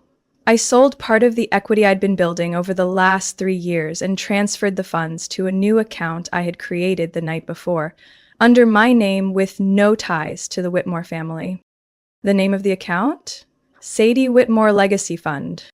The next morning, I woke up in that small hotel room by the Hudson River to nearly 30 missed calls, 14 from my mother, 5 from Tessa, the rest from the Ridgefield house number I had long since deleted. Not a single one from my father. Nothing from Connor.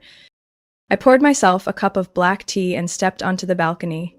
The morning chill sobered me faster than caffeine ever could. As I played the first voicemail, my mother's voice cracked through the speaker, like she was trying to speak through a storm. Sadie, please hear me out. This is something I should have told you a long time ago. I froze, back pressed to the glass, phone tight to my ear. Your biological father's name was Michael Reese. I met him my senior year at Wellesley. He studied engineering at Dartmouth. Gentle, kind, and nothing like the world your grandparents had planned for me. She paused for a long moment before going on. We were in love for over a year, but when I found out I was pregnant, he had just received a 3-year research fellowship in Italy. I didn't tell him. Back then, my parents were arranging my engagement to your father, or, well, to Richard. I bit my lip. The shock wasn't as sharp as it had been the night before, but something still ached, like realizing you've lost a bone your body had grown used to carrying. Richard always knew you weren't his. I told him from the beginning. He said it didn't matter, that he wanted a family and would accept everything about my past. I believed him. Another pause. But once you were born, he grew distant. He wouldn't touch you. He never rocked you to sleep. He looked at you like a debt I'd dragged in. I closed my eyes. The air was colder, but I didn't go inside. I needed to hear it all. I was wrong, Sadie. I was wrong to stay silent. Wrong to let you grow up thinking you had to earn love. I saw the way he mocked you, how he praised Connor and Tessa while pretending you didn't exist, like you were a scratch on the marble he was polishing. I thought I'd be angry, but what I felt was emptiness. Her final text read, "If you're willing, I'd like to see you, not to explain, but to apologize, as a person, not as a mother." I didn't reply, but deep down, I already knew. I would go. 3 days later, I picked a small cafe in Dobbs Ferry, about an hour from Manhattan. I arrived early. My mother, Margot Whitmore, walked in wearing a plain brown sweater. Her face was bare, untouched by the polish she wore to galas. She looked real. She sat across from me, gripping her tea before lifting her gaze. "Thank you for coming." I said nothing. I let her speak. "You look like him," she began, voice trembling. "The way you watch people. The way you go silent when you don't accept something. You don't have Richard's blood, and none of his cruelty in you either." I stared into her eyes. "Why did you let me grow up in that house?" She didn't look away. "Because I was weak. I was afraid the truth would destroy everything. Afraid he'd throw us out. Afraid of losing the perfect shell I thought could protect you. But I was wrong. That shell is what hurt you the most." I didn't cry. I nodded slowly. "Do you know I used to wish I'd been born into a normal home, one where no one cared where I ranked or whether I deserved to sit at the main table?" She nodded, her eyes glassy. "Now I know." I clenched my hands around the cup. I spent nearly my whole life trying to be someone he could be proud of. But now I get it. It wasn't that I wasn't good enough. It was that he couldn't love anything that wasn't his. Margot wept. Not loudly, not theatrically. Just 2 quiet lines slipping down her cheeks. "I hope one day you can forgive me. Not today, but someday." I took a deep breath and placed my hand on the table. "I won't promise, but today I listened. And that's enough. For a beginning. And for the first time in my life, I saw her eyes soften. Not calculating or cold, but full of someone who had just realized she lost something priceless and was finally trying to reclaim it. If there was still time. 1 week after meeting with my mother, I sat in my apartment in Tribeca, hands on the keyboard, staring at a half-finished blank page. On the screen was a drafted email, recipient already filled in, michael.reese@reeseengineering.com. I rewrote the opening line at least 8 times. Eventually, I left a short, brutally honest message. My name is Sadie Whitmore. I believe you are my biological father. If you're open to talking, I'd deeply appreciate it. Below are my phone number and email. No pressure, just the truth, and a respectful request to connect if you're willing. Then say, I hit send and closed the screen. No expectations, no emotional prep for a reply. But 3 days later, as I was leaving the office, I got a call from an unfamiliar number with a 415 area code. San Francisco. Sadie? A raspy, calm male voice, tinged with surprise, but not panic. Yes, this is me. This is Michael Reese. I froze in the hallway, feet rooted. A long enough pause for my heartbeat to echo in my ears. I read your email, and I don't really know where to start, he continued. But if you're open to it, I'll be in New York next week for an engineering conference in Midtown. Maybe we could meet for an hour. I nodded, forgetting he couldn't see me. I'd like that. We met on a Wednesday afternoon at the cafe inside Park Central Hotel.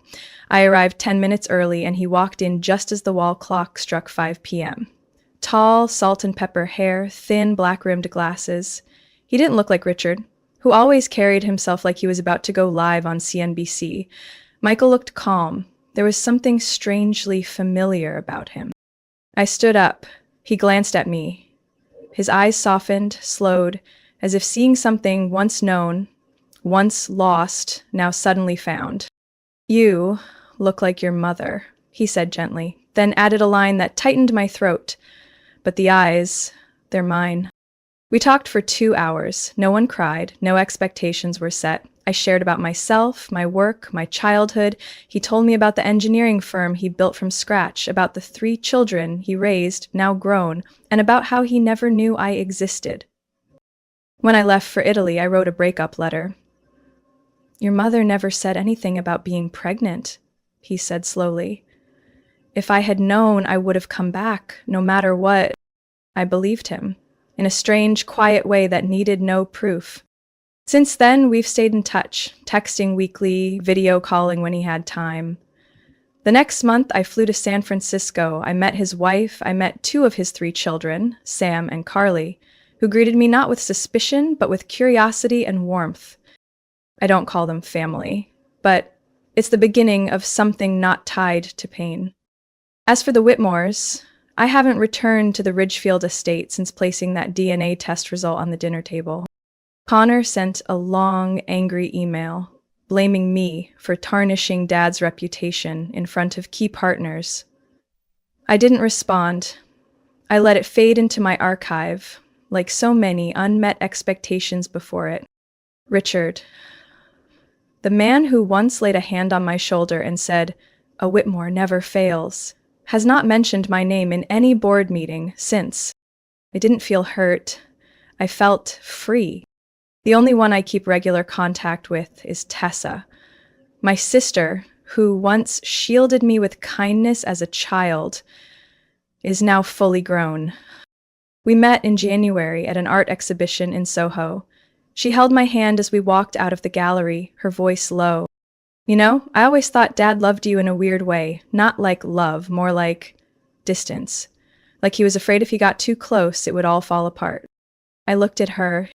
That's not love, Tessa. That's fear of being reminded of something he couldn't control. She nodded, eyes red. Anyway, I'm always here, not because of blood, but because you're someone I choose to keep. That sentence, to this day, remains one of the deepest things to ever heal me. Not from the man who vanished from my childhood, not from the one who pretended to be a father, but from a sister who never once looked away. I sold the Maybach 6 weeks after leaving the Whitmore estate. The broker seemed a bit surprised to learn that the owner was a 31-year-old woman working in finance, not a supercar collector or retired politician. But I didn't need anyone to understand the reason. I used the money from the sale to complete my investment in a startup focused on financial consulting for independent women, a project I had once hesitated on because Dad wouldn't see it as worthy. But now, no one sat on my shoulder anymore. Not Richard, not Connor. Not any shadow that made me feel I had to prove myself in a race with no finish line. Instead, I started therapy. My therapist's name is Meredith, in her 50s, soft-spoken but sharp. At our first session, she asked, "Sadie, if there were no one left to please, how would your true self choose to live?" That question stunned me. I had never thought about it. For most of my life, I lived to be seen. Every report card, every promotion, every expensive gift, all aimed at a nod I never received. But it was precisely the absence of that nod that forced me to learn to keep my head up and keep going. No one gave me validation. I had to sign my own name across my life. 3 months into therapy, I slept through the night without dreaming of Dad standing at my bedroom door, asking, "You think that'll impress me?" I also stopped reading business headlines just to see if my company's name showed up. I gradually stopped measuring my worth by how others looked at me, even those who once called me a failure. My relationship with my mother, Marga, didn't go back to how it was, but it took a more honest turn. We met once a month, didn't bring up the past unless I was ready, didn't avoid the truth, and didn't sugarcoat anything. She started to say, "I'm sorry," without adding a but, and I learned to listen without gearing up to defend myself. One Saturday afternoon, when I visited her at the small apartment in Westport she moved into after the divorce, she handed me an envelope filled with old letters. Letters Michael had written to her back in college. She said nothing as I opened them, just sat quietly beside me. I read them all. Each line was sincere, gentle, as if he had truly loved my mother once. And somehow, that love had lingered through me. In November, Tessa invited me to her house in Montauk for Thanksgiving. I accepted. The dinner was small, just Tessa, her husband, their 2 kids, and me. No rituals, no scrutinizing glances, no chairs arranged by invisible rules. Tessa roasted the turkey, the kids ran circles around the living room, and I helped set the table, wore an apron, mashed potatoes like I'd done it all my life. As we sat down to eat, Tessa raised her glass of red wine and smiled at me. To Sadie, the one who didn't just survive, but dared to rewrite her own story. I laughed, not the forced kind from years past, but the kind that bursts out from a place no longer heavy. I looked around the table. No one here shared my blood type. No one here had attended my graduation or watched me accept my first job offer. But everyone here chose to be present in this moment for one simple reason. They saw me. Not because I succeeded, not because of shared DNA, but because I was me. I don't know if I'll ever call Michael Dad, but I know he listens, accepts, and doesn't try to fix me. And that's enough. I don't expect my mother to make up for the past, but I see her trying step by step. For the first time, not to preserve appearances, but to heal. And I don't think I'll ever return to that old house in Ridgefield. I don't need to walk through those iron gates again, because I'm no longer standing outside hoping to be let in. I am exactly where I belong, a small dinner table, a warm kitchen, and a family that needs no proof. Freedom sometimes doesn't come from erasing the past, but from facing it and choosing to move forward, even with the scars. And growing up might just be the first time you smile, not for anyone else, but because you've stopped trying to be loved and started living like you deserved it all along.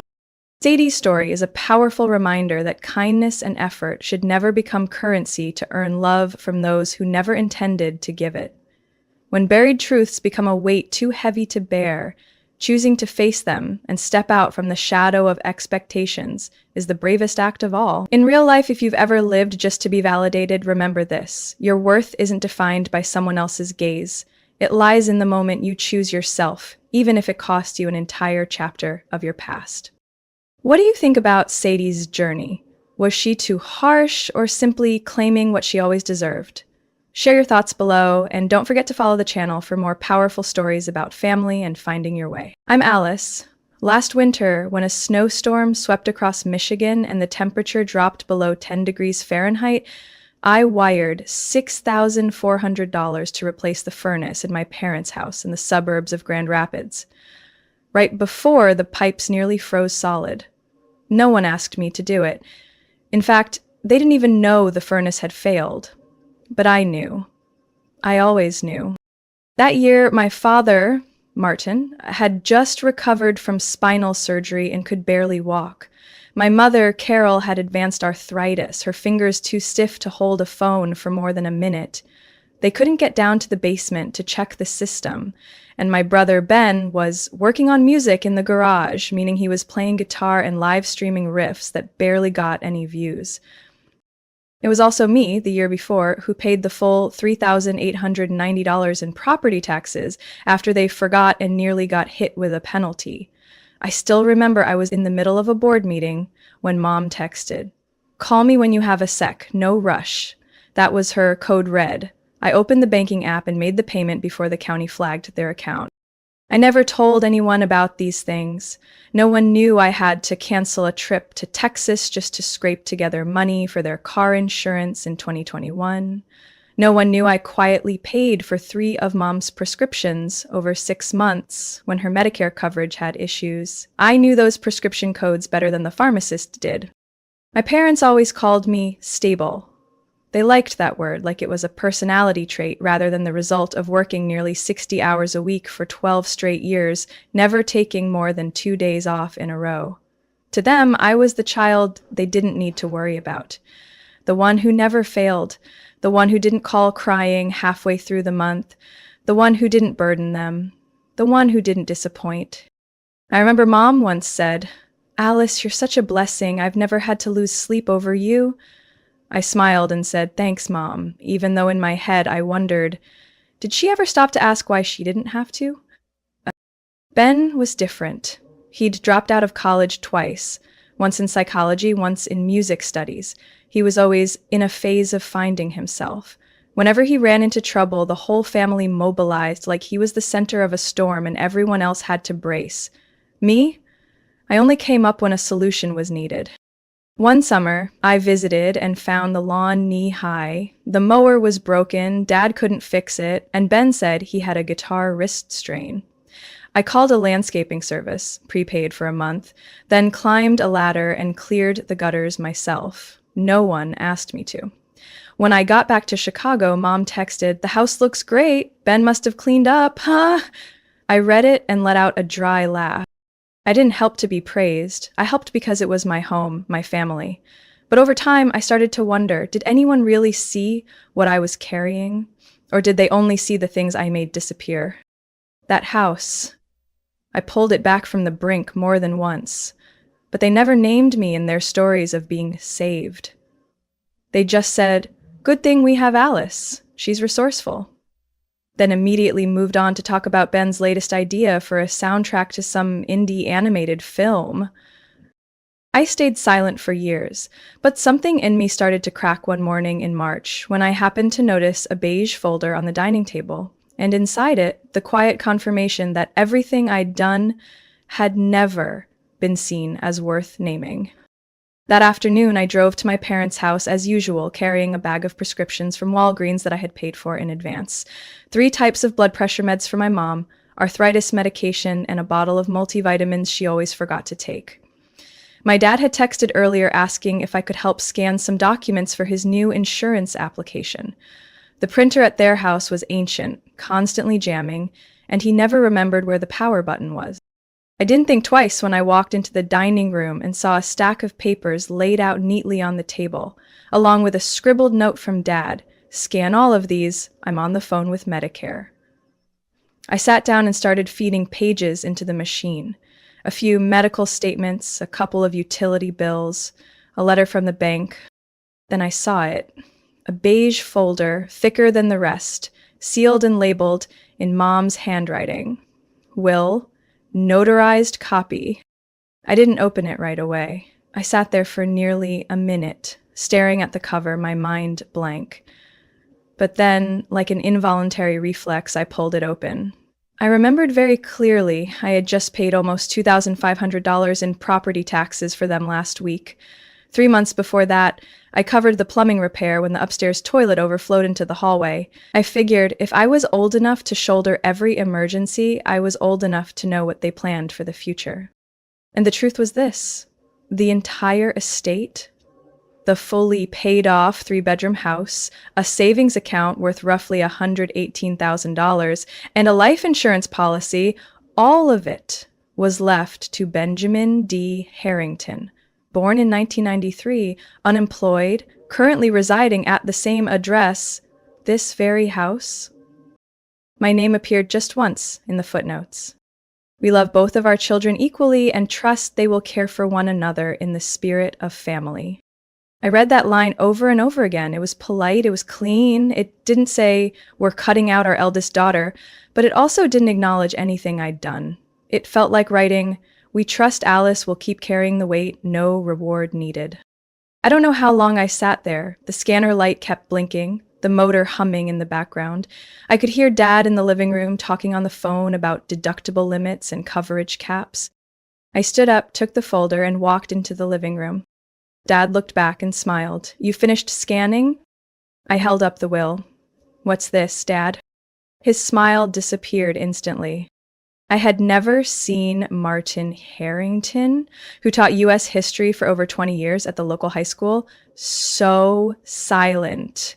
He stared at the folder like it was a grenade someone had pulled the pin from. He said, voice dry. "You weren't supposed to read that, Alice." He didn't answer. He sighed and slowly set his phone down. "It's not what you think." Still silent. I wasn't imagining anything. It was in blue ink on white paper, with a notary stamp right there. "I get it," I said, oddly calm. "You and Mom believe Ben needs it more than I do." He looked down. "You're stable, Alice. You've got a good job. You don't need it." "You don't have to say anything else," I cut in. Soft, but final. "I understand. Perfectly." He nodded. No excuses, no apology. I stepped out onto the porch, where the wooden swing I had assembled the previous spring was gently swaying in the April breeze. That day, I had also called a contractor to fix the collapsing front step. Ben had said he was allergic to sawdust. As always, I had reached for my wallet like a machine that didn't question commands. I sat on the swing, eyes drifting to the backyard. A neighbor's dog barked in the distance. My chest tightened, not from anger, but from emptiness. For the first time in my life, I wondered, if I stopped showing up, would they even notice? The wind brushed through my hair, carrying the soft clink of the wind chime in the corner of the porch. I remembered. I had ordered it from Etsy, a Christmas gift. Ben had given Mom a handwritten card with 3 awkward lines of rhyme. She said she loved both gifts equally. I closed my eyes. There was no more pain in me, only something growing stronger, awakening. I was still sitting on the porch when my mother, Carol, opened the door and stepped out. She was wearing the faded pink cardigan I gave her for Mother's Day 2 years ago, the tag still attached because she had forgotten to cut it off. She didn't say anything at first, just stood there, twisting the sleeve in her hands. I could hear her breathing more clearly than her words. "Alice," she began, her voice so quiet I almost thought I imagined it. I didn't turn around. I let the wind brush across my face in place of an answer. "We didn't mean for you to find out that way," she said, then sat down beside me, keeping just enough distance to avoid meeting my eyes. I didn't respond. No nod, no shake, just silence. "Ben, he's never had the kind of stability you do," she continued, eyes fixed on the wooden step below us. "He struggles. He's lost. I thought you'd understand that." I clenched my fists, nails pressing into my palms. "You thought I'd understand being erased from my own family's will?" "It wasn't erasure," she said quickly, her voice trembling. "We just believed you wouldn't need as much as he does." "Believed," I repeated. "Believed the only child who paid for the roof repairs, property taxes, blood pressure meds, wouldn't need anything at all." She turned away. A gust of wind blew her hair across her glasses, and she slowly untangled it, dragging the silence a few more seconds. Finally, she whispered, "Because your father and I co-signed a loan for Ben for an independent animation project." I turned sharply to her. "How much?" She didn't answer. "Mom, I'll ask again. How much?" 35,000. Her voice barely came out. I stood up. A number. Not a guess, not a feeling, not vague favoritism. A real debt, with real dollars, signed by my real parents. And me? I was only there when the fridge short-circuited, when the sink clogged, when the washer stopped mid-cycle. I laughed, not because it was funny, but because the logic echoed perfectly in my head. Ben needs, so he gets. Alice is capable, so she does. I walked down to the lawn, circling the old oak tree where Ben once carved B+L with my car key, while I was napping on the couch. I'd yelled at him for that. My dad said, "He's just a kid." Ben was 21 at the time. I walked back up the steps. Mom was still sitting there, eyes unfocused. "Did you ever stop to ask," I said, voice even, "why I never needed to call mid-month asking for $200 like Ben?" She stayed silent. "Because I'd been cleaning up messes since I was a teenager," I continued. "I didn't choose that role, but every time Ben failed, I patched it up. Every time you needed something done right, I did it." Mom bit her lip, as if wanting to say something but finding no words. "I get it now," I said. "It's not because Ben deserved more. It's because you tied yourselves to him, with that loan, with expectations even you don't believe in. And me? I'm the invisible collateral you assumed would never collapse." A soft sound came from the door. My dad was standing there, one hand on the frame, his face blank with exhaustion. He didn't step outside, just stood like a shadow, witnessing a verdict. "It's not that simple, Alice," he said. "No, Dad, you're right," I replied. "It's much simpler. You chose to keep this house by trading away your daughter, and once the paperwork was signed, everything under Ben's name, you came back expecting me to pay the utility bills like nothing happened." No one said a word, and that said more than anything else could. I didn't need to hear more. No apologies, no justifications. I walked into the house, grabbed the bag of prescriptions I had left on the kitchen counter, and headed straight to my car. The sun was starting to lower, casting a warm glow over the house I once thought was home, now just a fragile shelter built on debt and deliberate silence. I started the engine and didn't look back. 3 days after that afternoon, I walked out of my parents' house. I opened my banking app and canceled every automatic payment. The $325 a month I'd been auto-depositing to cover their utility bills stopped. Mom's CVS Care Pass prescription schedule deleted. The Instacart account that sent groceries every Friday afternoon paused indefinitely. No announcement, no explanation, not a single warning line. Just a silence. Deliberate, calculated. I thought they'd notice immediately, but they didn't. The first week passed in an eerie quiet. No texts, no calls, no emails. I figured maybe they really did believe I was so stable that I'd reboot like a vending machine after a power cut. On Saturday morning of the second week, while I was having breakfast with a friend at a lakeside cafe, my phone buzzed. A message from Dad. "Alice, the gas bill's higher this month. Can you check the account? See if we're covered?" I set the phone down, didn't reply. In my mind, a familiar voice echoed, "Help, like always." That afternoon, another message came, from Mom. I forgot the low-sodium crackers. Ben didn't remember either. "Are you stopping by Whole Foods?" I didn't open it, left it unread. By week 3, the break in rhythm began to rattle them. This time, Mom didn't include a greeting. "Home insurance is due.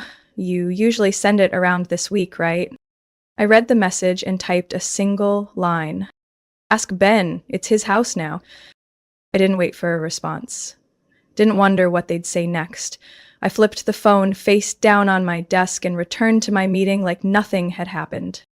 That night, while reviewing project notes under the soft yellow light in my 10th floor apartment, the phone rang. "Mom." I let it go to voicemail. A minute later, Another message popped up. Don't be like this, Alice. We need to talk. But I knew what talk meant. It wasn't conversation, it was recovery. They wanted me to slide back into place. The fixer, the scheduler, the silent backbone. The one who kept the machine running so no one else had to get uncomfortable. The next day, Ben chimed in. Alice, this is getting out of hand. Just help them like you always do. Don't turn this into a drama. I replied with one line. You're the one they chose, so step up and act like it. No reply. I started sleeping better.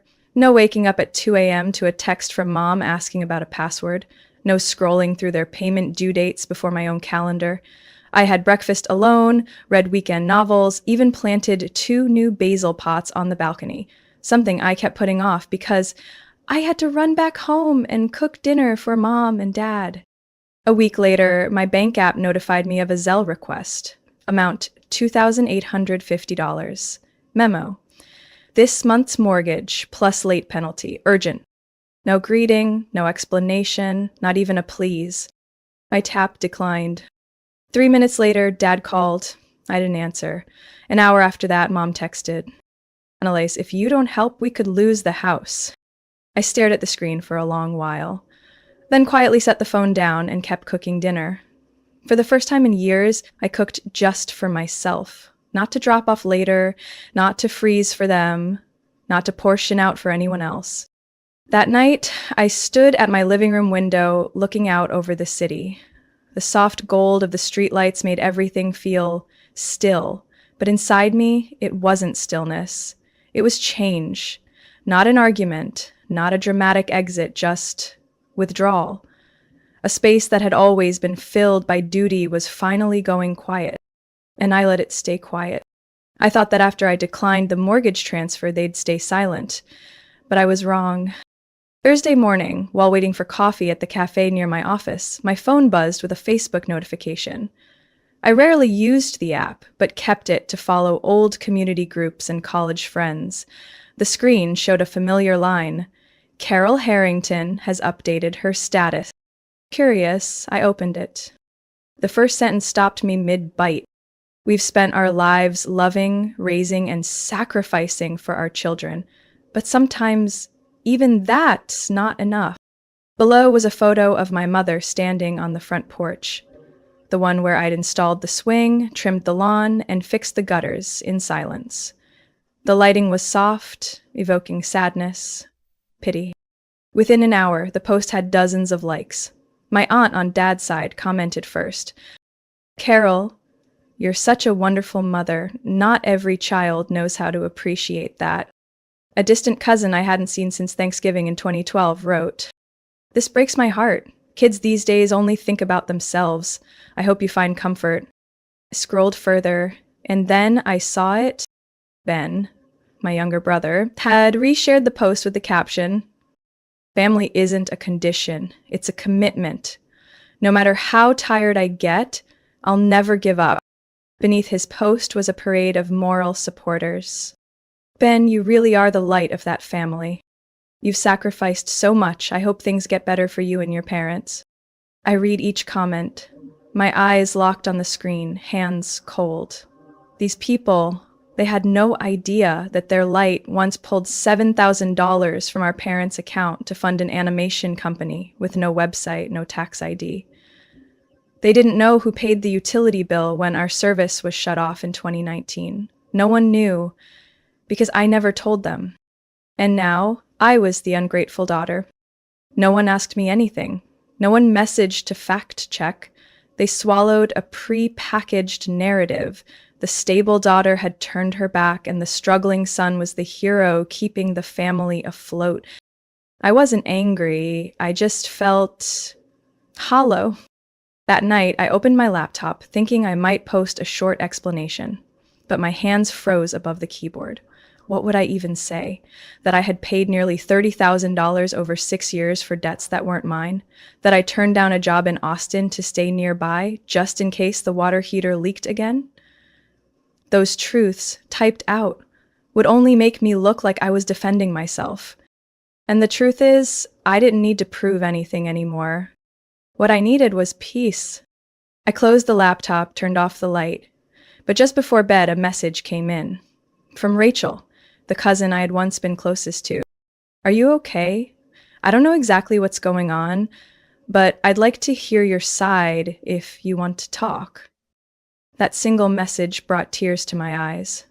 Maybe not everyone was so easily swept up in a made-up story. Maybe a few people still knew not to rush to judgment. I didn't reply right away. I just stared at the screen for a long moment, then gently set it aside. Monday morning, I was getting ready to step into a meeting when the office phone rang. The receptionist's voice came through, a little tense. Ms. Harrington, there are 3 people at the front desk claiming to be your parents and brother. They say it's a family emergency. I stared at my computer screen for a few seconds, then answered, simply, tell them I'm not available, and I didn't schedule any meeting with them. They said they'll wait. I hung up, took a deep breath. My hand tightened slightly on the armrest. So, when social media couldn't rescue them from their financial mess, they reverted to the old tactic. Close in, cling on, corner me into confrontation. I didn't run. I finished my presentation, signed an internal contract, then headed down to the lobby.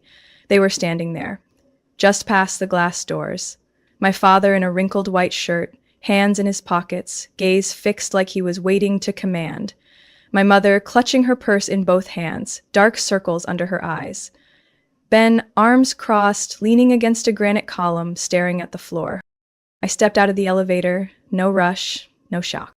Alice, my mother called out as soon as she saw me. Her voice trembled, unclear whether from the cold or the fear of what she suspected was coming. I didn't say a word. I stood 3 steps away, far enough to keep boundaries, close enough to not look like I was hiding. My father spoke first. We need to talk. I looked directly at him. And there's nothing to talk about? He frowned. You'd really let us lose the house over a bruised ego? I tilted my head. And you really thought I'd stand still while being erased from my own family? My mother took a step forward, pleading. Don't be like this, Alice. I know you're hurt, but this wasn't intentional. I gave a soft laugh. Not intentional? Carefully wording the will, signing off on Ben's loan, those were all just accidents? Ben cut in. You're blowing this out of proportion. I never asked for any of this. I didn't even know what they wrote in those papers. I turned to him for the first time in years, not looking away. But you accepted it, didn't you? The assets, the title, the role of selfless son. Ben looked down. My mother gripped her sleeve tightly and repeated, You've always been strong, Alice. We thought you understood. All these years, you've never... I cut her off. Because I'm strong, you thought I didn't need anything. Not to be chosen, not to be thanked. Not to be remembered? My father grew impatient, his tone sharpened. We raised you, sent you to school. Isn't it petty to count debts at your age? I nodded slowly. Then consider everything I've done over the years as settling that tab. I don't owe anything now. My mother's eyes welled up. I looked at her, my voice firmer this time. You didn't lose me when you rewrote the will. You lost me the moment you believed I would never walk away. No one said another word. No tears, no hugs, no negotiations. I stepped back. I have a meeting. This is a workplace, not a stage for family theatrics. I'd appreciate your respect. I turned and walked back inside. The sound of the glass door closing behind me felt like the period at the end of a chapter. 2 months after that confrontation in the office lobby, I got an email from the old property alert system I had once set up for my parents, back when I still handled everything for them. The subject line was crystal clear. Foreclosure notice for 2487 Elmwood Drive. I stared at the screen. Not surprised, not angry, just confirmation. I didn't need to read further to know what had happened. Ben had burned through it all. They were out. And the house, where I once cleaned gutters, replaced bulbs, fixed doorknobs, was now in the bank's crosshairs. I thought I'd feel pain, but the first sensation was relief. I didn't call, didn't email, didn't try to salvage anything. I didn't reach out to our old lawyer to ask for forbearance. I simply shut the laptop, stood up, grabbed my coat, and stepped out of the apartment. The April streets were soft, the sunlight thin like paper, just enough to warm my cheeks as I walked toward the park. For the next week, messages kept coming. A voicemail from my mother. "We don't know what to do, Alice. They say the house will be sealed off next week. Can you help even a little?" A missed call from my father. No message. Just a sigh cut off halfway. Then Ben, one single text. "Everything's falling apart. You happy now?" I didn't respond. Not because I was happy, but because I was no longer obligated to carry the weight of choices that weren't mine. I still went to work, still grabbed coffee at my usual place, still did my grocery run on Saturdays, and over the weekend I planted a new patch of lavender in the corner of my balcony. My apartment had never been this quiet. No late-night calls, no guilt for turning off my phone on Sundays, no mental checklist of gauze packs for mom or premium coverage payments for dad. One late afternoon, driving past the old neighborhood on the way to an alumni dinner, I paused outside 2487. On the lawn stood a sign, "Bank-owned property, no trespassing." The white wooden gate I'd repainted in 2020 had faded. The oak tree in the yard stood bare, its trunk cracked. No one had bothered to prune it. No dog barking, no guitar from the garage, no smell of mom's Sunday cinnamon waffles. I didn't get out of the car, I just sat there, window rolled down, letting the wind move through my hair. I looked at that house, once my whole world, and felt distant. I had kept that place alive, not with brute force, but with wire transfers, self-denial, nights spent closing reports so the bills could be paid for others. I didn't have to burn it down. I just stopped carrying buckets to the fire. And it collapsed on its own. My phone vibrated in my bag. Another call. Mom. Then Dad. Then a voicemail I didn't open. I didn't need to hear to know what they'd say. I simply silenced the phone, dropped it back into my bag, and pulled away. I drove slowly, as if leaving behind not just an address, but a role I'd been forced to play. No anger, no blame, just curtain call. That night, I sat in my little kitchen, a warm amber light falling over the old wooden table I'd bought at a flea market, a steaming cup of peppermint tea in my hands. I didn't need to be seen to exist. I didn't need a will to know my worth. I had written it, line by line, with silence, with responsibility, with the choice not to return. For the first time in years, I wasn't wearing a watch, wasn't checking a calendar, wasn't scanning my inbox. I just sat there listening to the soft murmur of the city beyond my window, and I knew I was finally free. Alice's story is a clear reminder that sacrifice should never become a lifetime obligation just because of family. When love is weighed against injustice and exploitation, walking away isn't betrayal, it's courage. In real life, if you've ever been seen as the stable one who doesn't need anything, remember, you have the right to be acknowledged, to make choices, and to say no without apology. What do you think of Alice's decision? Was she too cold, or just claiming what she rightfully deserved? Share your thoughts below, and don't forget to follow the channel for more powerful stories about family and life.